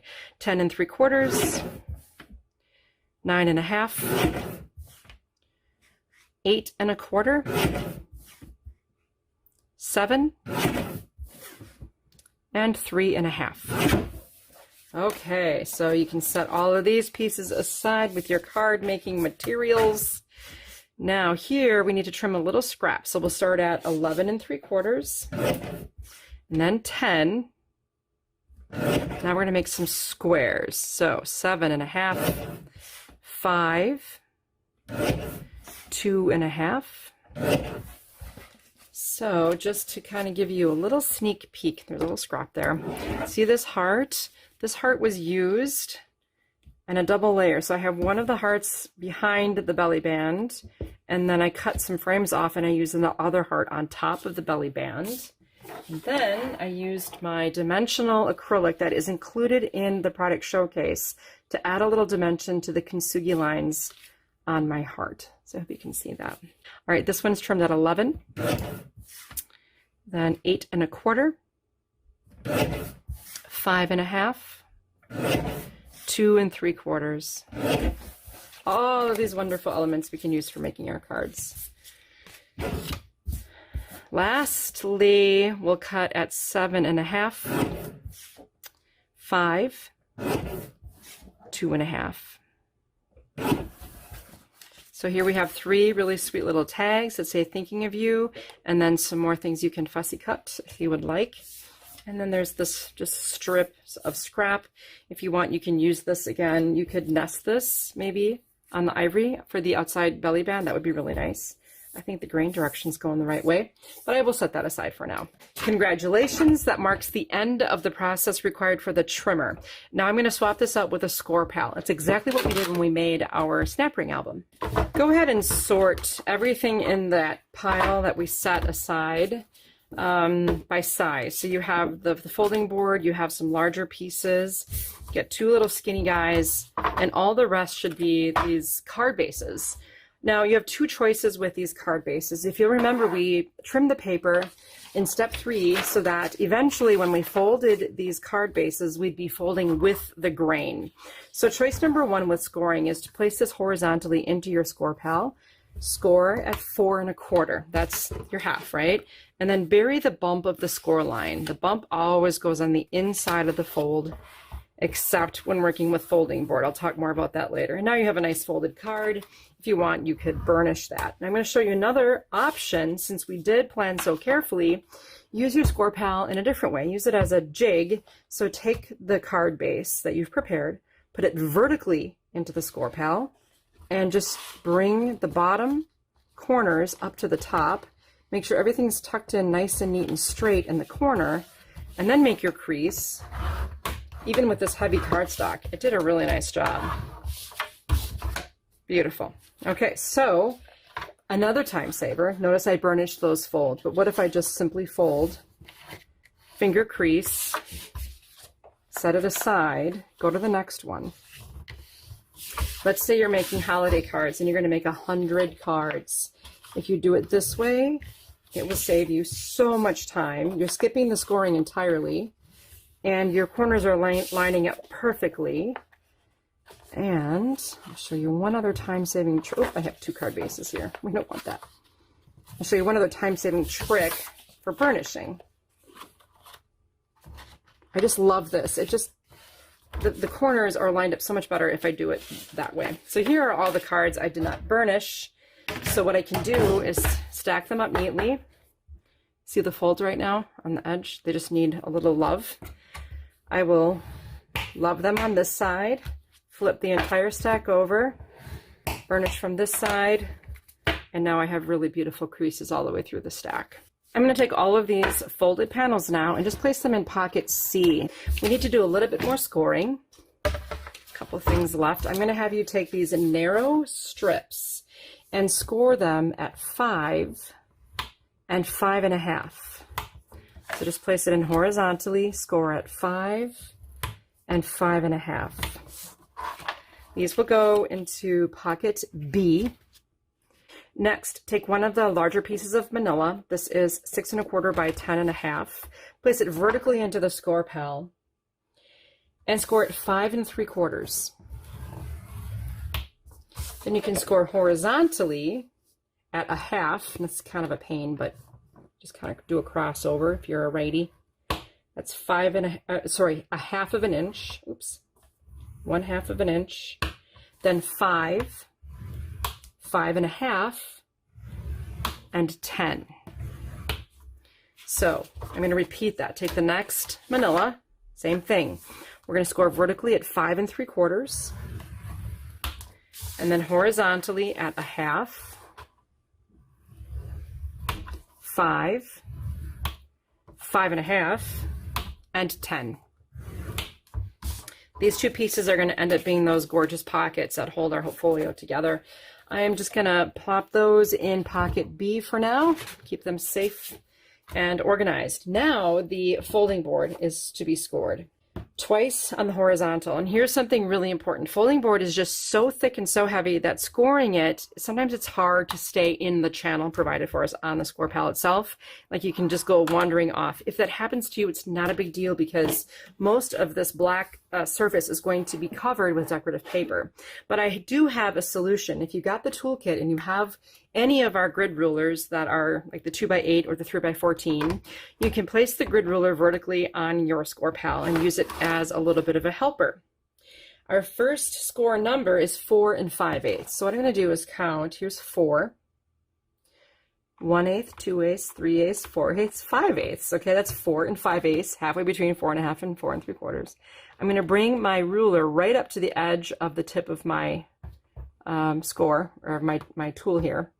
And then I'm going to bring the tool back toward me, and the ruler will help me stay inside the channel designated for 4 5/8. Make about 3 or 4 passes, and you need to press firmly. And again, if you make some sort of a weird veer off in any direction, not a problem. One more score line, 5 3/4. That's pretty easy to find, especially on this one with the eighths. All the numbers are listed. So 5 3/4, engage, push firmly, bring that blade, that tool toward you. Notice I'm holding it more like a pencil. I see a lot of students doing it this way. My preferred hold or technique for this is to hold it more like a pencil. Make several passes to get a nice indentation on this material. I'm going to set this score pal aside now since we're done with it, and I'm going to take this and put it in pocket A. I'm going to take those manila papers back out of pocket B and grab a cutting mat and a craft knife to just do a little bit more prep work.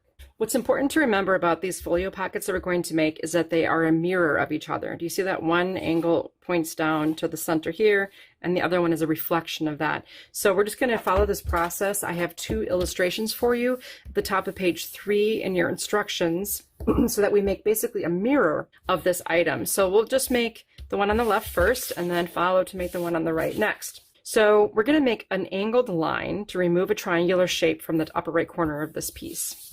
I have it positioned horizontally in front of me, and this is important. The bumps of the score lines should be facing up. It's easier to see the scores that way. And the 1/2 inch score that you made on the long edge should be at the bottom. I need to remove this area, and it's going to be 1 inch from the right side of the spine here, the score line, 1 inch from that. And I'm using the grid on my cutting mat to help me find that 1 inch mark. So every cube on here is a 1/2 inch, so that's 1 inch. Then I need to find 4 inches from the top edge. Now where is that? 1, 2, 3, 4. It's right there. Easy. I'm going to cut straight from the 4 inch mark I made and stop when I reach the vertical score line. Then from that line, which is right there, from that spot, I'm going to find the other pencil mark I made and cut.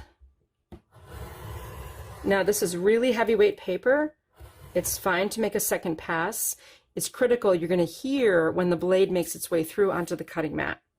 If you don't like to use a craft knife, simply mark all of this with your pencil and trim it out with scissors. Not a big deal. The craft knife is just going to do it in one nice smooth single stroke.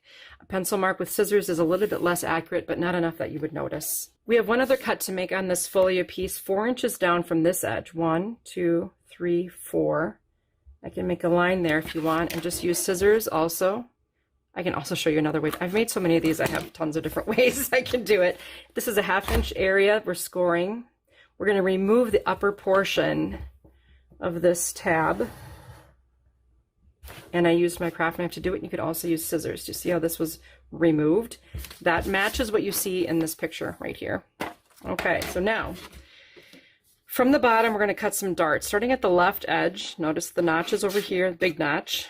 I'm going to cut away just the score line, stopping at the horizontal intersection. It's a little tiny dart that we're taking out. Same here. Now don't make a big dart, just enough to remove the score. And here, the tiniest tab ever. I'm going to cut toward the intersecting score line here and come from the side and remove that score line as well. So that corner has been removed. Now this is ready to become a pocket. I need to repeat this for the other side, but the mirror version. Start out by making sure that the bumps of your scores are facing up and then the 1/2 inch score is at the bottom. And I'm just going to mark 1 inch from this nearest score line here and count 1, 2, 3, 4. 1, 2, 3, 4. So those are my little slits. This time I can just take my ruler if I wanted to, line them up, and just make that cut with my craft knife. I didn't have the best positioning there, so apologies. Okay, then lastly, I need to cut from the end of the slit up to my pencil mark. Usually I try to put my ruler down and then pivot up to the other mark. Make sure you are in a comfortable position. Make 2 passes if you need to. You can hear when the tip of the blade is making contact with the cutting mat, and that removes this one. And then I'm going to remove this little section here. Again, do this in a position that is most comfortable for you, or use scissors. You don't have to be a craft knife hero. Okay, so now do you see how this is a mirror? Everything happened the same. We just have to make our little notches. So I'm going to start from the right edge this time. Do you see the notch? I'm going to cut a small dart to remove the remove the score line here to make a tiny tab. Just taking out all those little darts. And then lastly, I'm going to remove the entire corner. There's some strategy behind this, I promise. Ta-da! So score lines are up and we have mirrors looking very good. Now, if you accidentally made 2 the same, you'll have to flip one of them. That should work okay, but I just like to keep my orientation the same way all the way through and make the mirrors. These can go back in pocket B. Those are all ready to go. Pretty much the rest of this is coasting downhill, so you can clean up your work area and get ready to assemble the outside cover. And the pockets come in handy right about now because all we do is just take everything out of pocket A and we have what we need. So here is our folding board material. I want you to place it in front of you so that the bumps of the scores are facing up. So you know that rule, I before E, except after C? That's the case with folding board. Always bury the bumps of your score lines, except when you're using folding board. Then those bumps should be facing on the outside of your finished piece. So make sure the bumps of your score lines are facing up, and then let's go ahead and adhere the panels that we pulled out of pocket A, whatever orientation or arrangement you want. And then we can cover the spine area as well. So you can see very little scores here, and you have these beautiful papers all lining up perfectly.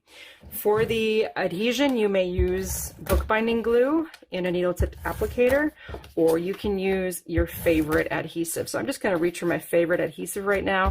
This is my ATG gun, adhesive transfer gun, and I always say it's the fastest adhesive in the West.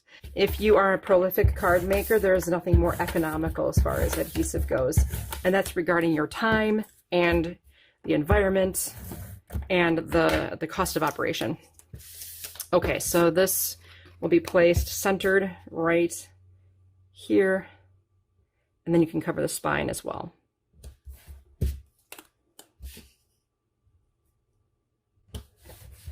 Lovely.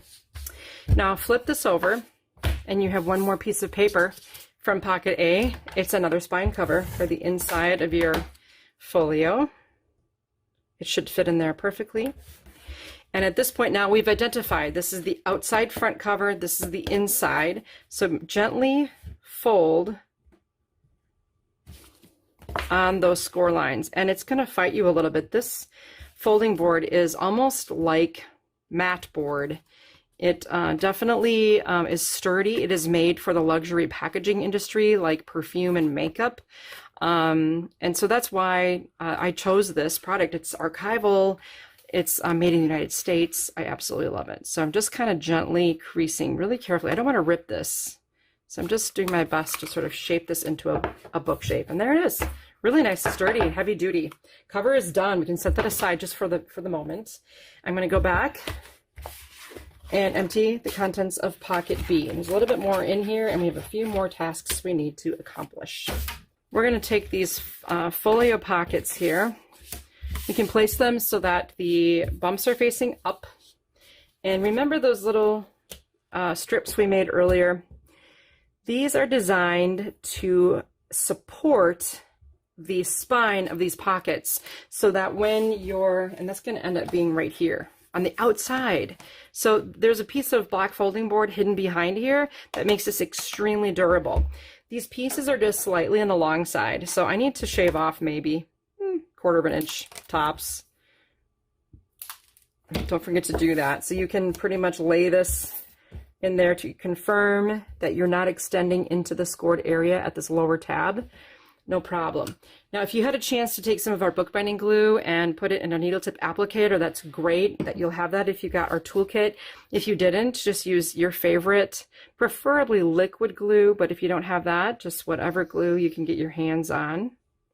I love how this dispenses. And then I'm just going to place that into the scored area on the bump side of the score line. So your bumps are facing up. I hope that makes sense. And I'll apply this second piece here. Now I also decided to add support to the tabs. And so I'm going to take the third piece of folding board that I have. I'm going to cut pieces just to fit these tabs. So there's a little score line here. It's a 1/2 inch wide, and the 3/8 inch piece will fit in there perfectly to give me some nice structure to the top of that tab. I like that. Just frame that up nicely in there. And that glue, once it's dry, those tab supports aren't going to go anywhere. Make sure you're gluing this to the bump side of the score lines. That's going to end up being the inside. Okay, we'll set these tabs aside for just a little bit. Take one of these pieces and turn it over, and here we have this angled area. And then from pocket B, we also had these 2 panels. Take one of the panels and center it within the score lines of the angled area. And you see there's the score line. This should fit in there perfectly, like a nested card, just right. See that? Don't adhere it, just hold it in place, nice and firmly. Flip and draw a pencil line right on the edge of that angle that you have. So now I have a line here. What we want to do is remove this area so that it nests onto the pocket, plus another 1/8 of an inch that way. My cutting mat, my craft knife, and my ruler. Every cube on the ruler represents an 1/8 of an inch, so if I just put the first cubed line along my pencil mark, I can then take my craft knife, or you could take a pencil and cut with scissors. I'm removing that triangular shape plus 1/8 of an inch. Now what happens when I put this on my folio? It nests perfectly. I'm going to set that aside for just a moment. Take the other one, and you cannot, it's not a good idea to repeat this with the same template. Lay this on top of the other pocket, angled area, nested and centered. Hold it and flip it. draw your line and X out what you're taking away. Plus we're removing another 1/8 of an inch, right? I'm drawing that on there so you can really keep track of what you're doing, and you may do the same. You don't want to go the wrong direction. You'll know it if you do, though. Firm pressure on both the penknife and the ruler to remove the triangular shape. And I'll double check my fit. That is very nice. Look at that. Okay, so now I think we should just go ahead and attach this. I'm going to show you how I use my bookbinding glue to attach things. So if I just squeeze some around the perimeter, that way I know my edges have some really good adhesion. And then I just do the wiggle. That's a technical term. And I will center this into that angled pocket area on the side with the indentations of the score lines. That's the outside of your pocket, remember. Okay, don't put this on the side with the black. That's one of the reasons I had that listed as the first task. It helps identify the wrong side of the pocket. Wiggle. It can be very quick once you get used to using an adhesive like this. So we have all of these beautiful score lines, right? Let's bury the bumps of all of these score lines. You can just use your fingertips to turn everything in. Make sure you get every score, even the ones at the spine. The pocket will have a front, right? And you want you don't want to have edges. You don't want to have unfinished edges facing you. You want them facing the back of the book. So that's what my plan will do for you. Have the pocket with the angle on your right, and then there's a tab on the left. Turn in on the tab and place adhesive just on the tab area, not on the little flap kind of at the bottom, but just on the larger scored area. And then bring this to it and set this other tab on top of it. It's much easier to assemble a rectangular shape. You're going to have nice 90-degree angles going on, and then you can start to see that pocket form. Beautiful, right? Now, if we go to the bottom, remember this is the front. So here's the order. I want to bring the back tab in first, then the side tabs, and then the front flap. Again, my reason for that is this is the front of the pocket. If I did it in the other order, I'd have this icky edge facing me. I don't want that. So back tab in. I'm just going to put a little dab of glue on the small tabs, turn those in. It's going to give me a nice strong base. Then just squiggle some glue along the bottom edge of that flap. Bring it down. I will set this on my work surface for it to bond for a moment. And I have a gorgeous angled pocket. We need to repeat that for the other side, but in the other direction. So again, we started by, now this is with the angle on the left. While we're looking at the bumps of the score lines, we're burying the bumps. A lot of people think it's the other way around, so it's easy to remember, bury the bump. Now this time we'll do it the opposite direction, so take this flap on the right. We'll add our bookbinding glue just to the flap. Bring this over and set the tab on top of the glue, so we have a real attractive front of our pocket. This is just good pocket making advice. You know, you can make a pocket of any size, any depth, any height, any width, using these exact skills. The method of assembly, whether it's angled or not, these are good tips for just general box making, making everything look beautiful, planning ahead for front, back, all that type of things. How to miter and create those little darts. You can use these little methods in the future as well. Turn in those side tabs. This is very thirsty paper here. I'll add my glue, close that last flap, and then place it down so I can get a nice bond. We are getting so close to having this completed. Now I'm going to bury the bumps here. Now if you happen to have a corner chomper or a corner punch, a corner rounding punch, on the chomper you can choose a 1/2 inch or 1/4 inch setting. I'm just going to use a 1/4 inch setting, and I'm going to round the bottom corners of this little strip. Leave that as it is. So I'm folding in the tabs by burying the bumps here, and I'll round the opposite corners. Now in pocket B, you also had these narrow strips. You decide how you want these to be allocated, direction and so on, and round just one end of these as well. I suppose I could have rounded them at the same time. Certainly capable of doing that.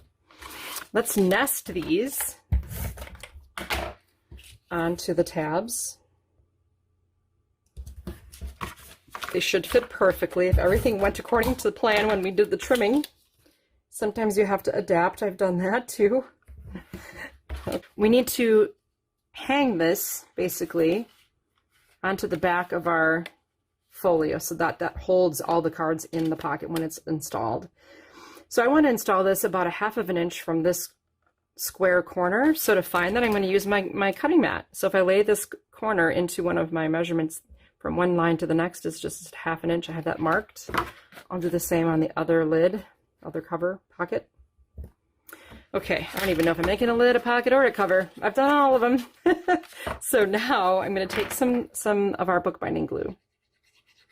Let's add it to this tab and line up the tab area just to the first score line. Make sure it's only the first score line. You want the supported area to be free of glue.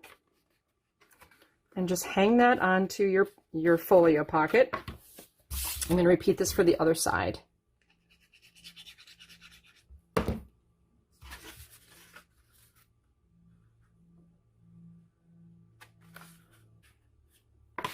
I see some real action happening here now. And remember when I told you not to lose those hook and loop dots?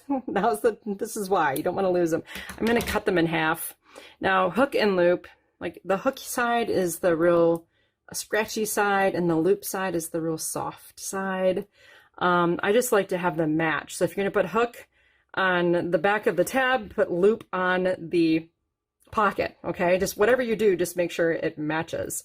Leave the hook and loop attached and remove one of the backing. Now the backing I'm removing is from the hook side, but totally up to you. I'm going to open the tab and just place this on the back. Then remove the backing of what's there. And when you close it, make sure that this is at a 90-degree angle right here. Nice and level. Just kind of attach from the side so it bonds. I'm going to repeat the same thing. So I had remove the adhesive from the hook side. Open the tab, attach the dot, then remove the backing. Check your 90-degree angle so that it really does hold the way it's supposed to. Forgive me, by the way, if I don't follow the steps of the instructions exactly. I'm crafting from the heart, as I've said in the past, so it may not be precisely if you're following instructions, but I will get all the tasks in, just maybe not. Sometimes if the order doesn't matter, I just kind of go for it. So here we are. I've grabbed the cover. Just make sure you know at this point what you want the front to be. I've decided that's what I want. When we install the pockets, make sure they angle toward the spine. Don't do it this way. I mean, if you did, it won't be the end of the world, but I think this is kind of what we're after, so that when you close the book, it has this nice finished edge. I will be using my bookbinding glue with my needle tip applicator for this step, especially because my item is dimensional. Notice how I'm holding this up off of my work surface while I apply the glue, just to prevent getting glue onto my project. The wet glue is super nice for this because once I land on my cover, I have time to, the technical term would be finagle this into its perfect home. You can kind of have a little bit of a reveal, tiny reveal all the way around. Now open this, and here's a little trick for you. Take your ruler, bring it down while applying some pressure. And that's like you have a third hand to help you burnish that paper onto the folding board. Repeat that for the other side. So I'll apply the glue and open the tab and burnish.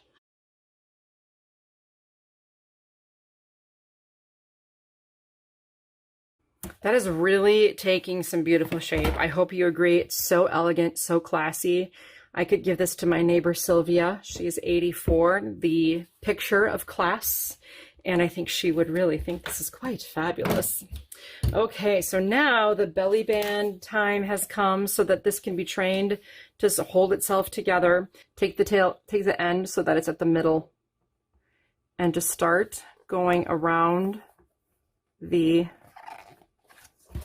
carrier. Now, here's a mistake that I think I made on my last one. I made this a little on the tight side. I can barely get it on and off. You also don't want it too loose that it's falling off, but just make sure that it's just making those bends real gently. And then once you kind of figure out where your bends are going to be, I remove the band and then make firm creases in those spots. So you can kind of just, if you pinch it a little bit while it's on the carrier, and then firm up the folds. I'm going to do a double check to make sure that this is good. Oh yes, that feels really nice. Feels like it's going to slide off very well. So at this point, bookbinding glue. I'm going to put a little bit of glue on the front of this flap and on the outside edge of the other one. It's a great way to bond just two edges, no matter how long is short. This is quite short. And don't over tighten it at this point. I think that's where I went wrong on that last one. Because the paper is printed, the ink or the glue takes a little bit longer to dry. Now for my pile of cut aparts, I do have these two hearts that I'm not going to be using for a card. And I think I'm just going to take my scissors and cut along this gold frame. Next, I'm going to make sure this is centered and kind of where I want it, and then I'm going to place this behind and center it where I would like it.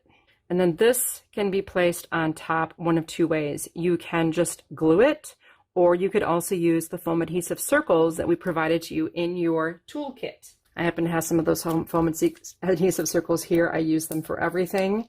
They can be cut in half.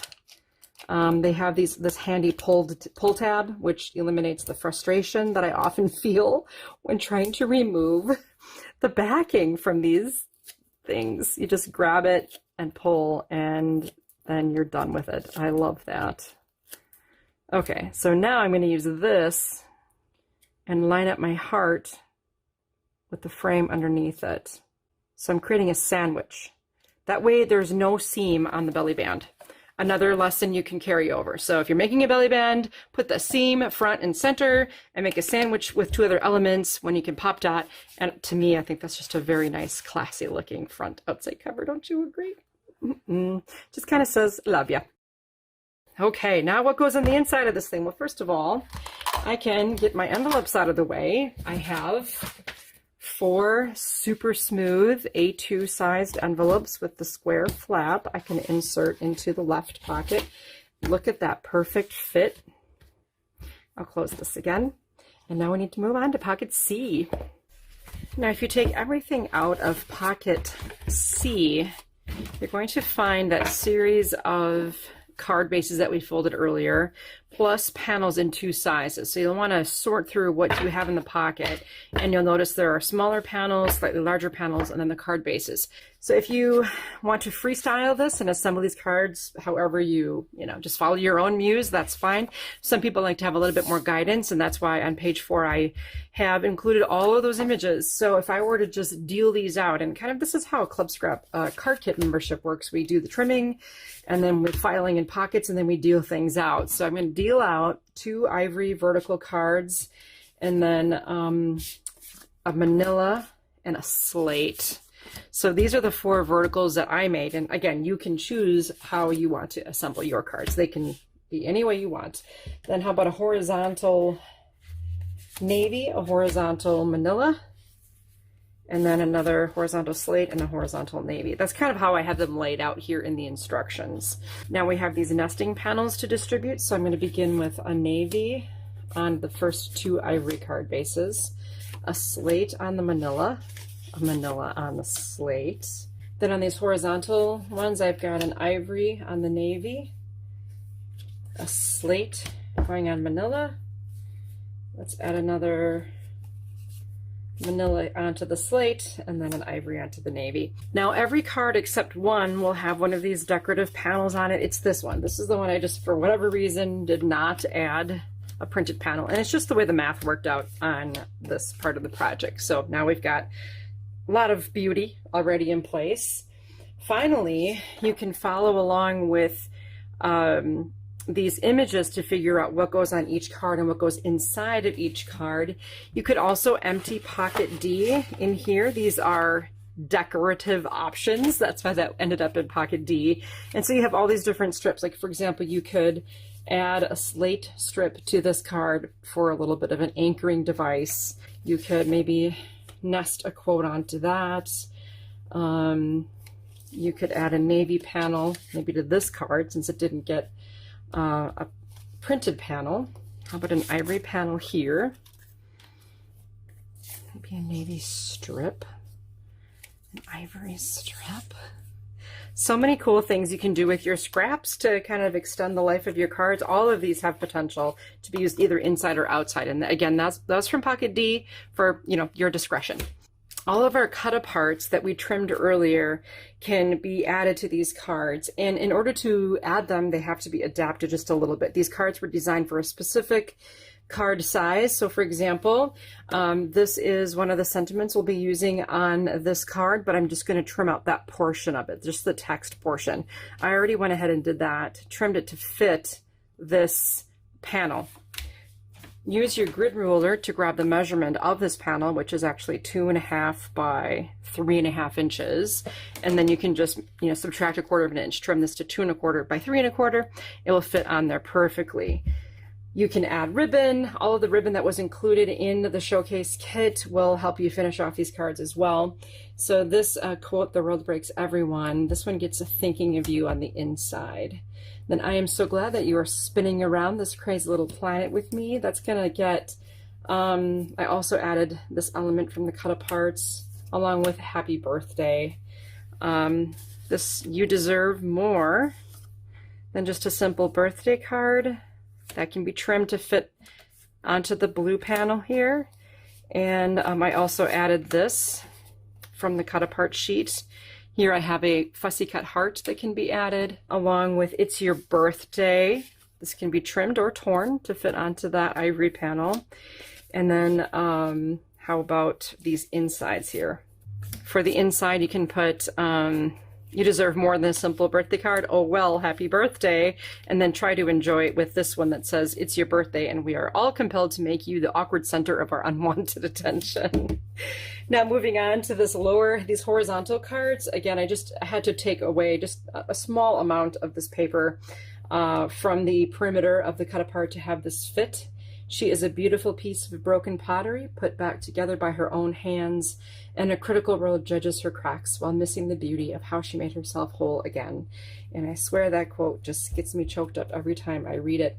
For the inside of the card, you can add a "You've got this" along with a "Thinking of You."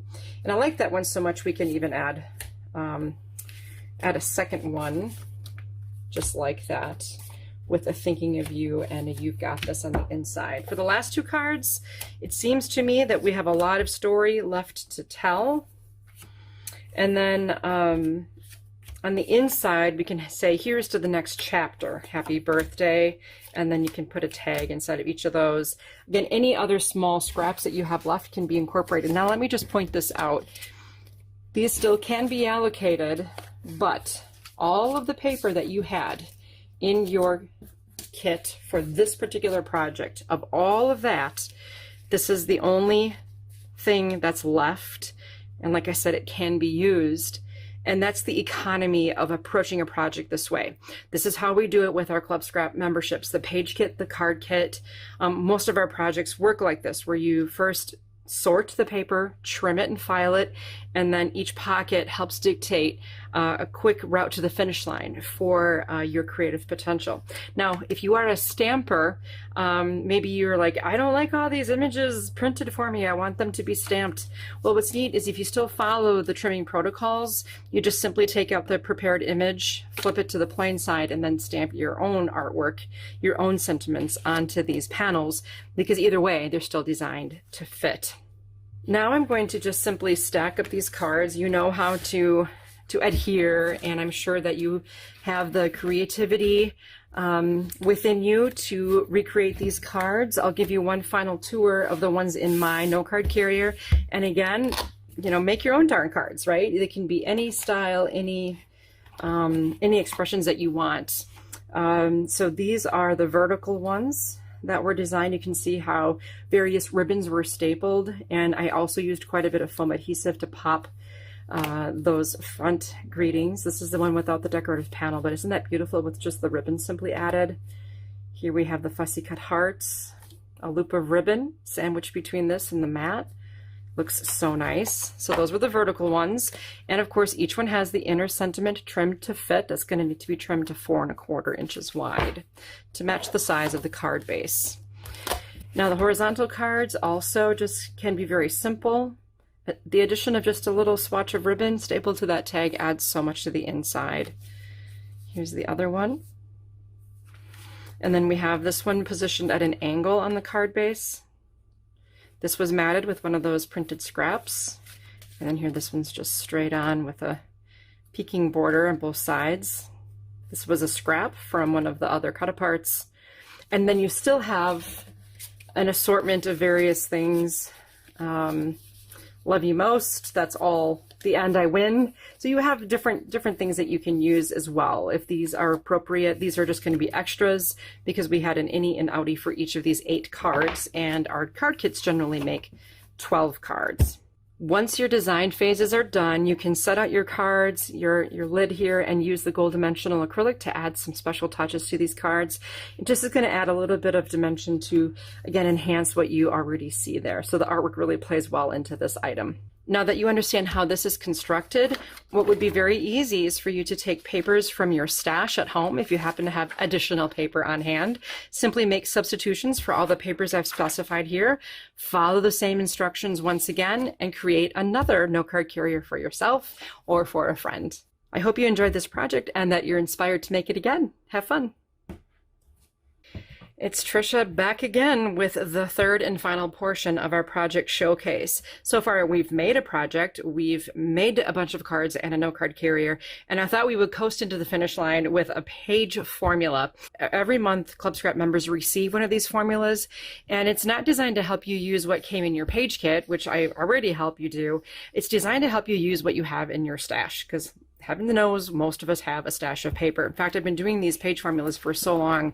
I have volumes and volumes of them, and basically it's like a recipe book for how to use what you have on hand. So this is just another addition to add to my book of inspiration for when I need it, when I want to use my stash and make some pages.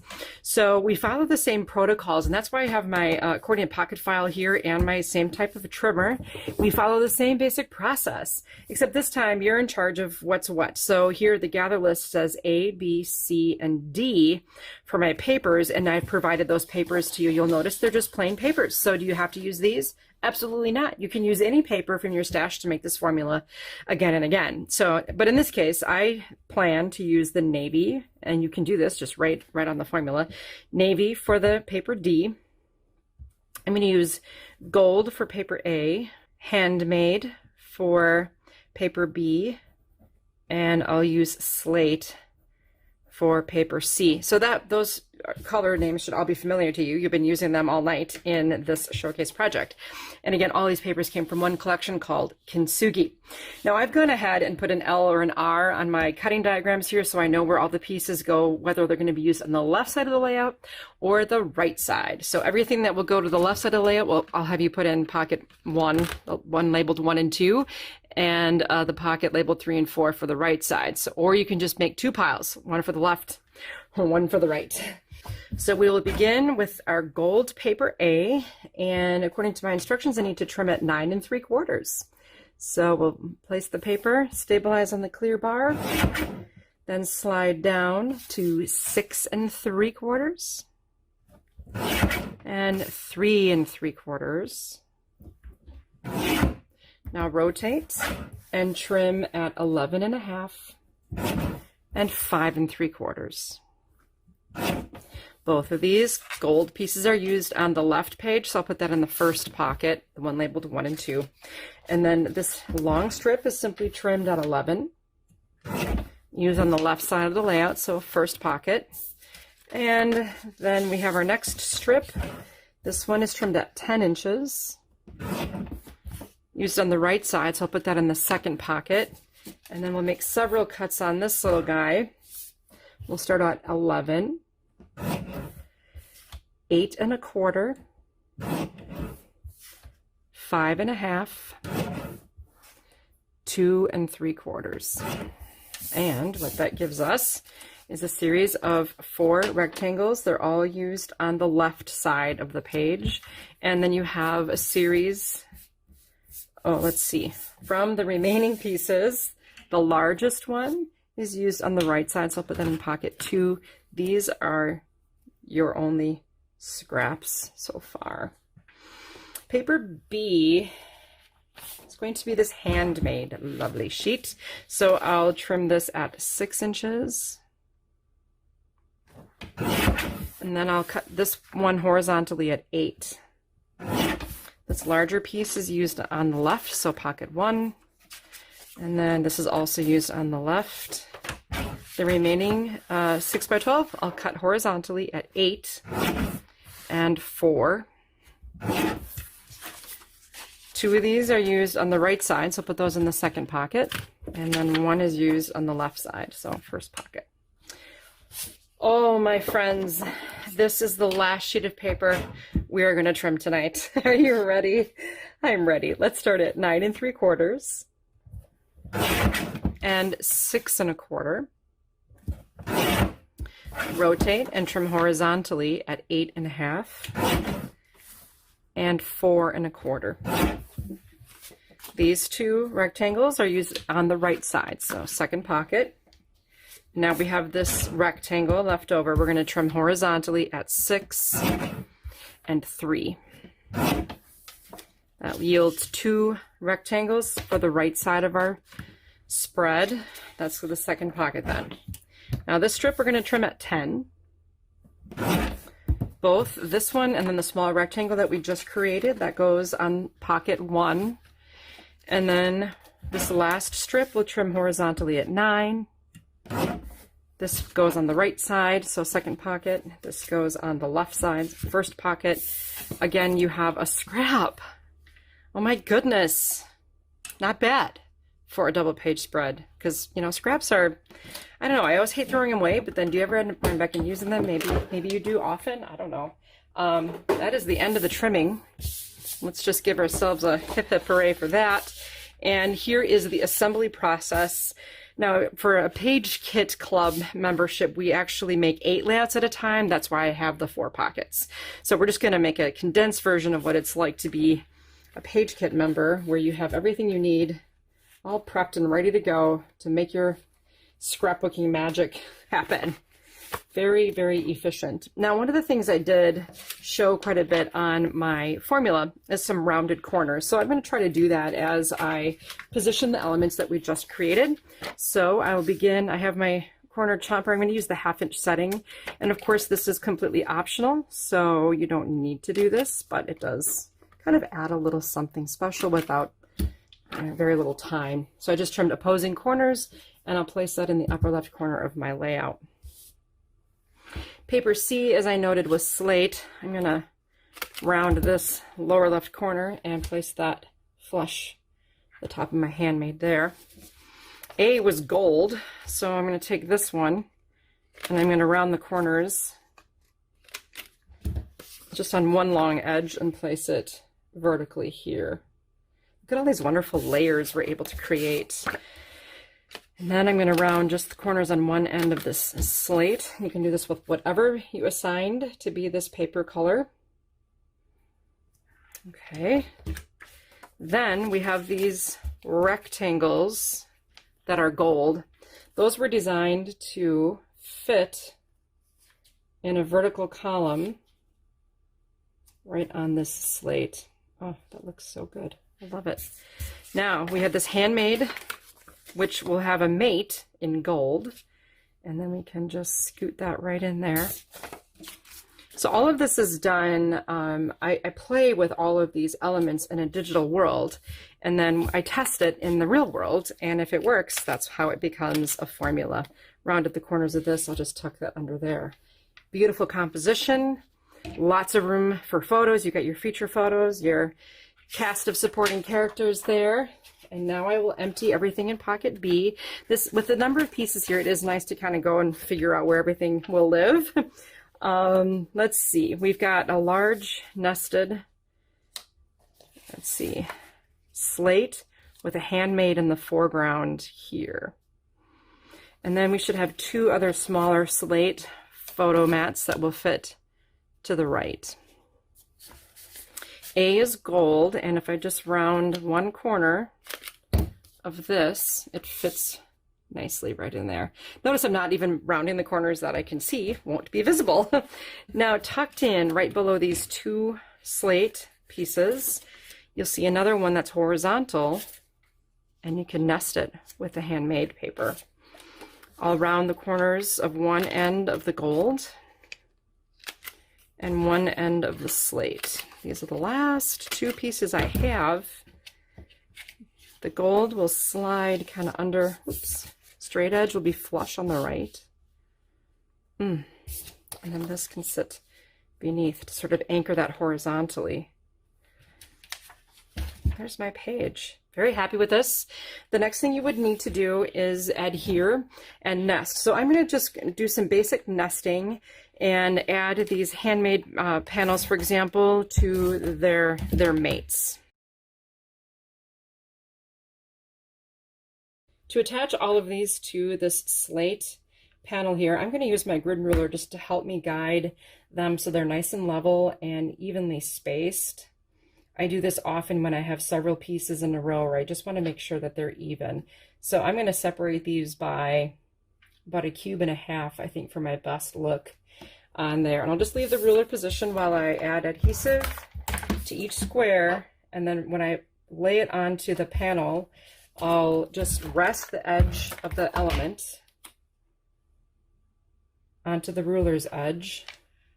And that way everything stays nice and level and evenly spaced.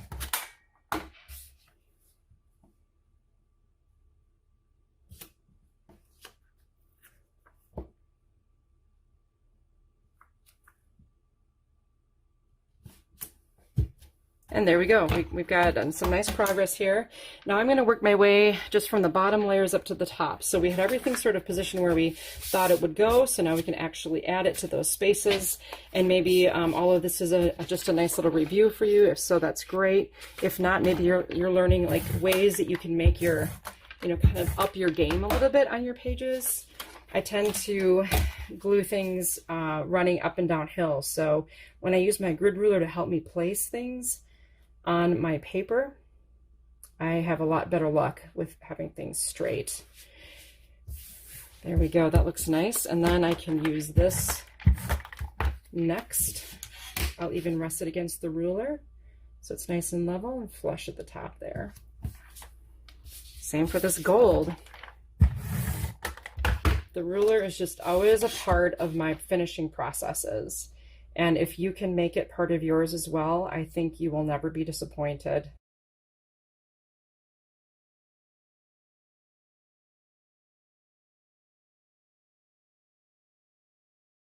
Okay, then I'll add this to the bottom right corner with the help, of course, of my grid ruler. Do you think I'm crazy with how much measuring I do? Maybe just a little.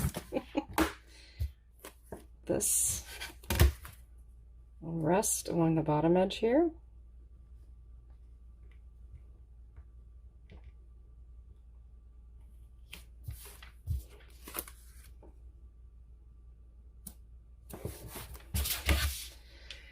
There's the left side of my layout looking beautiful, and now we have the right side. So similar approach, I just kind of start with the bottom layers and use my ruler to help me keep on the straight and narrow.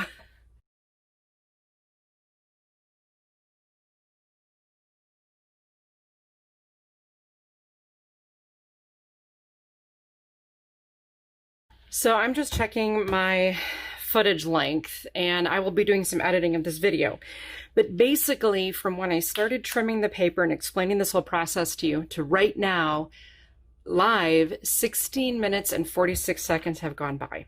Now, I don't know about you, if the last time that you got a layout from nothing to this in 16 minutes, I don't know if that's ever happened, but it can happen when you follow a prescribed formula that just sets you up for success. All you have to do is just volley, set, and spike it, and you're in. All that's left now is to add photos.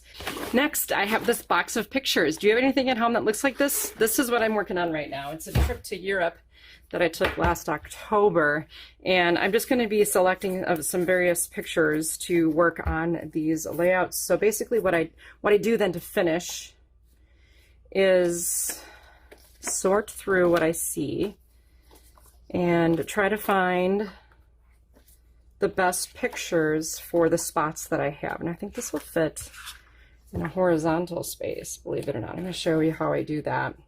This is a nice vertical. This is going to fit there. Ooh, here's a lovely horizontal picture for this spot. I'll put this here.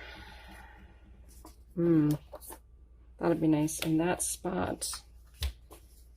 Maybe I should put my husband and I in one of those. You know, it's always important to have yourself in your pictures every now and then. See how I'm just sort of spreading things out, dreaming of what my layout will be. So now I need to make all these pictures fit into these spaces and make sure the spaces are right for the pictures. So I can take my 8x8 grid ruler. You didn't get this in your toolkit, but it's one of my commonly used tools when I finish my pages. I hover over this gold mat, and it's 5 3/4 by 3 3/4. Then I can also hover over my picture just to make sure if I crop it to 5.5 by 3.5, it'll be fine, and it will. So I'm going to quick trim this. And I got a nice little spot for that picture. I'm going to go ahead and do some more trimming and explain to you how I'm going to use a vertical photo in this horizontal spot. When I want to put a picture into a spot like that, for example, I can also, again, hover over this and get my reading of the width and the height at the same time. So I'm at 3 by 3.5. If I hover over my picture, I can get this whole bin of wine if I crop it to 2 3/4 by 3 1/4. So I'm good. So I'm going to go trim that. I'll do the same with this picture. Next, I think I'm going to use this here, and the height of my mat is 3 3/4. So I need to trim this to 3.5. And there we go. Now I still have this extra space here, and I have this other picture that has a friend of mine in it. They're having a conversation, a friend we made on the trip. So I'm going to trim this also to 3.5.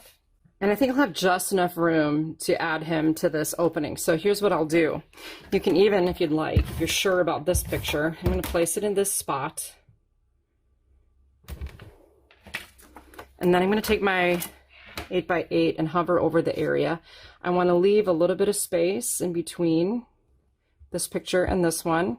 So my picture can be at 1 1/4 inches wide. Let's make that happen. And there's my friend Brad, perfectly spaced in that picture.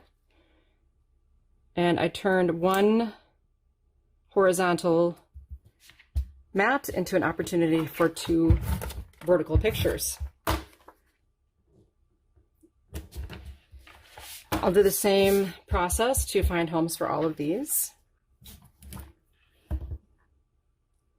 Okay, I'll quick add here this film strip style set of 4 pictures.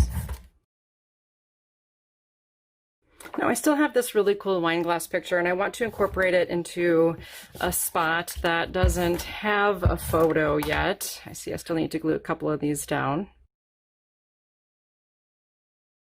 Where should I put this? I'm going to look over on this vertical open area here, and if I could maybe get this down to 2 1/4 by 4, that would look nice. 2 1/4. Just makes it by 4. Ha! I'll trim that. I left this at 5 inches just because, and now kind of to tie in what I have going on here, I'm just going to round this corner here. Ah! I like it. I think I'll add that right there. Maybe I should round this corner too. I could absolutely go in and add another picture, like I could add this really nice horizontal here. I can measure this area and add one to this spot in here. Wow, there we go. I still even haven't had to decorate this page yet. For that, I do have elements left over from my initial project that we started with from the cut apart. So I can add a title, I can add some of these fussy cut leaves, a different border strip, whatever I want to do, if I needed to even. I think the pictures are really singing on this page. All if I just added some journaling about where we were and what we were doing, which is obviously tasting wine, I think that's a wrap.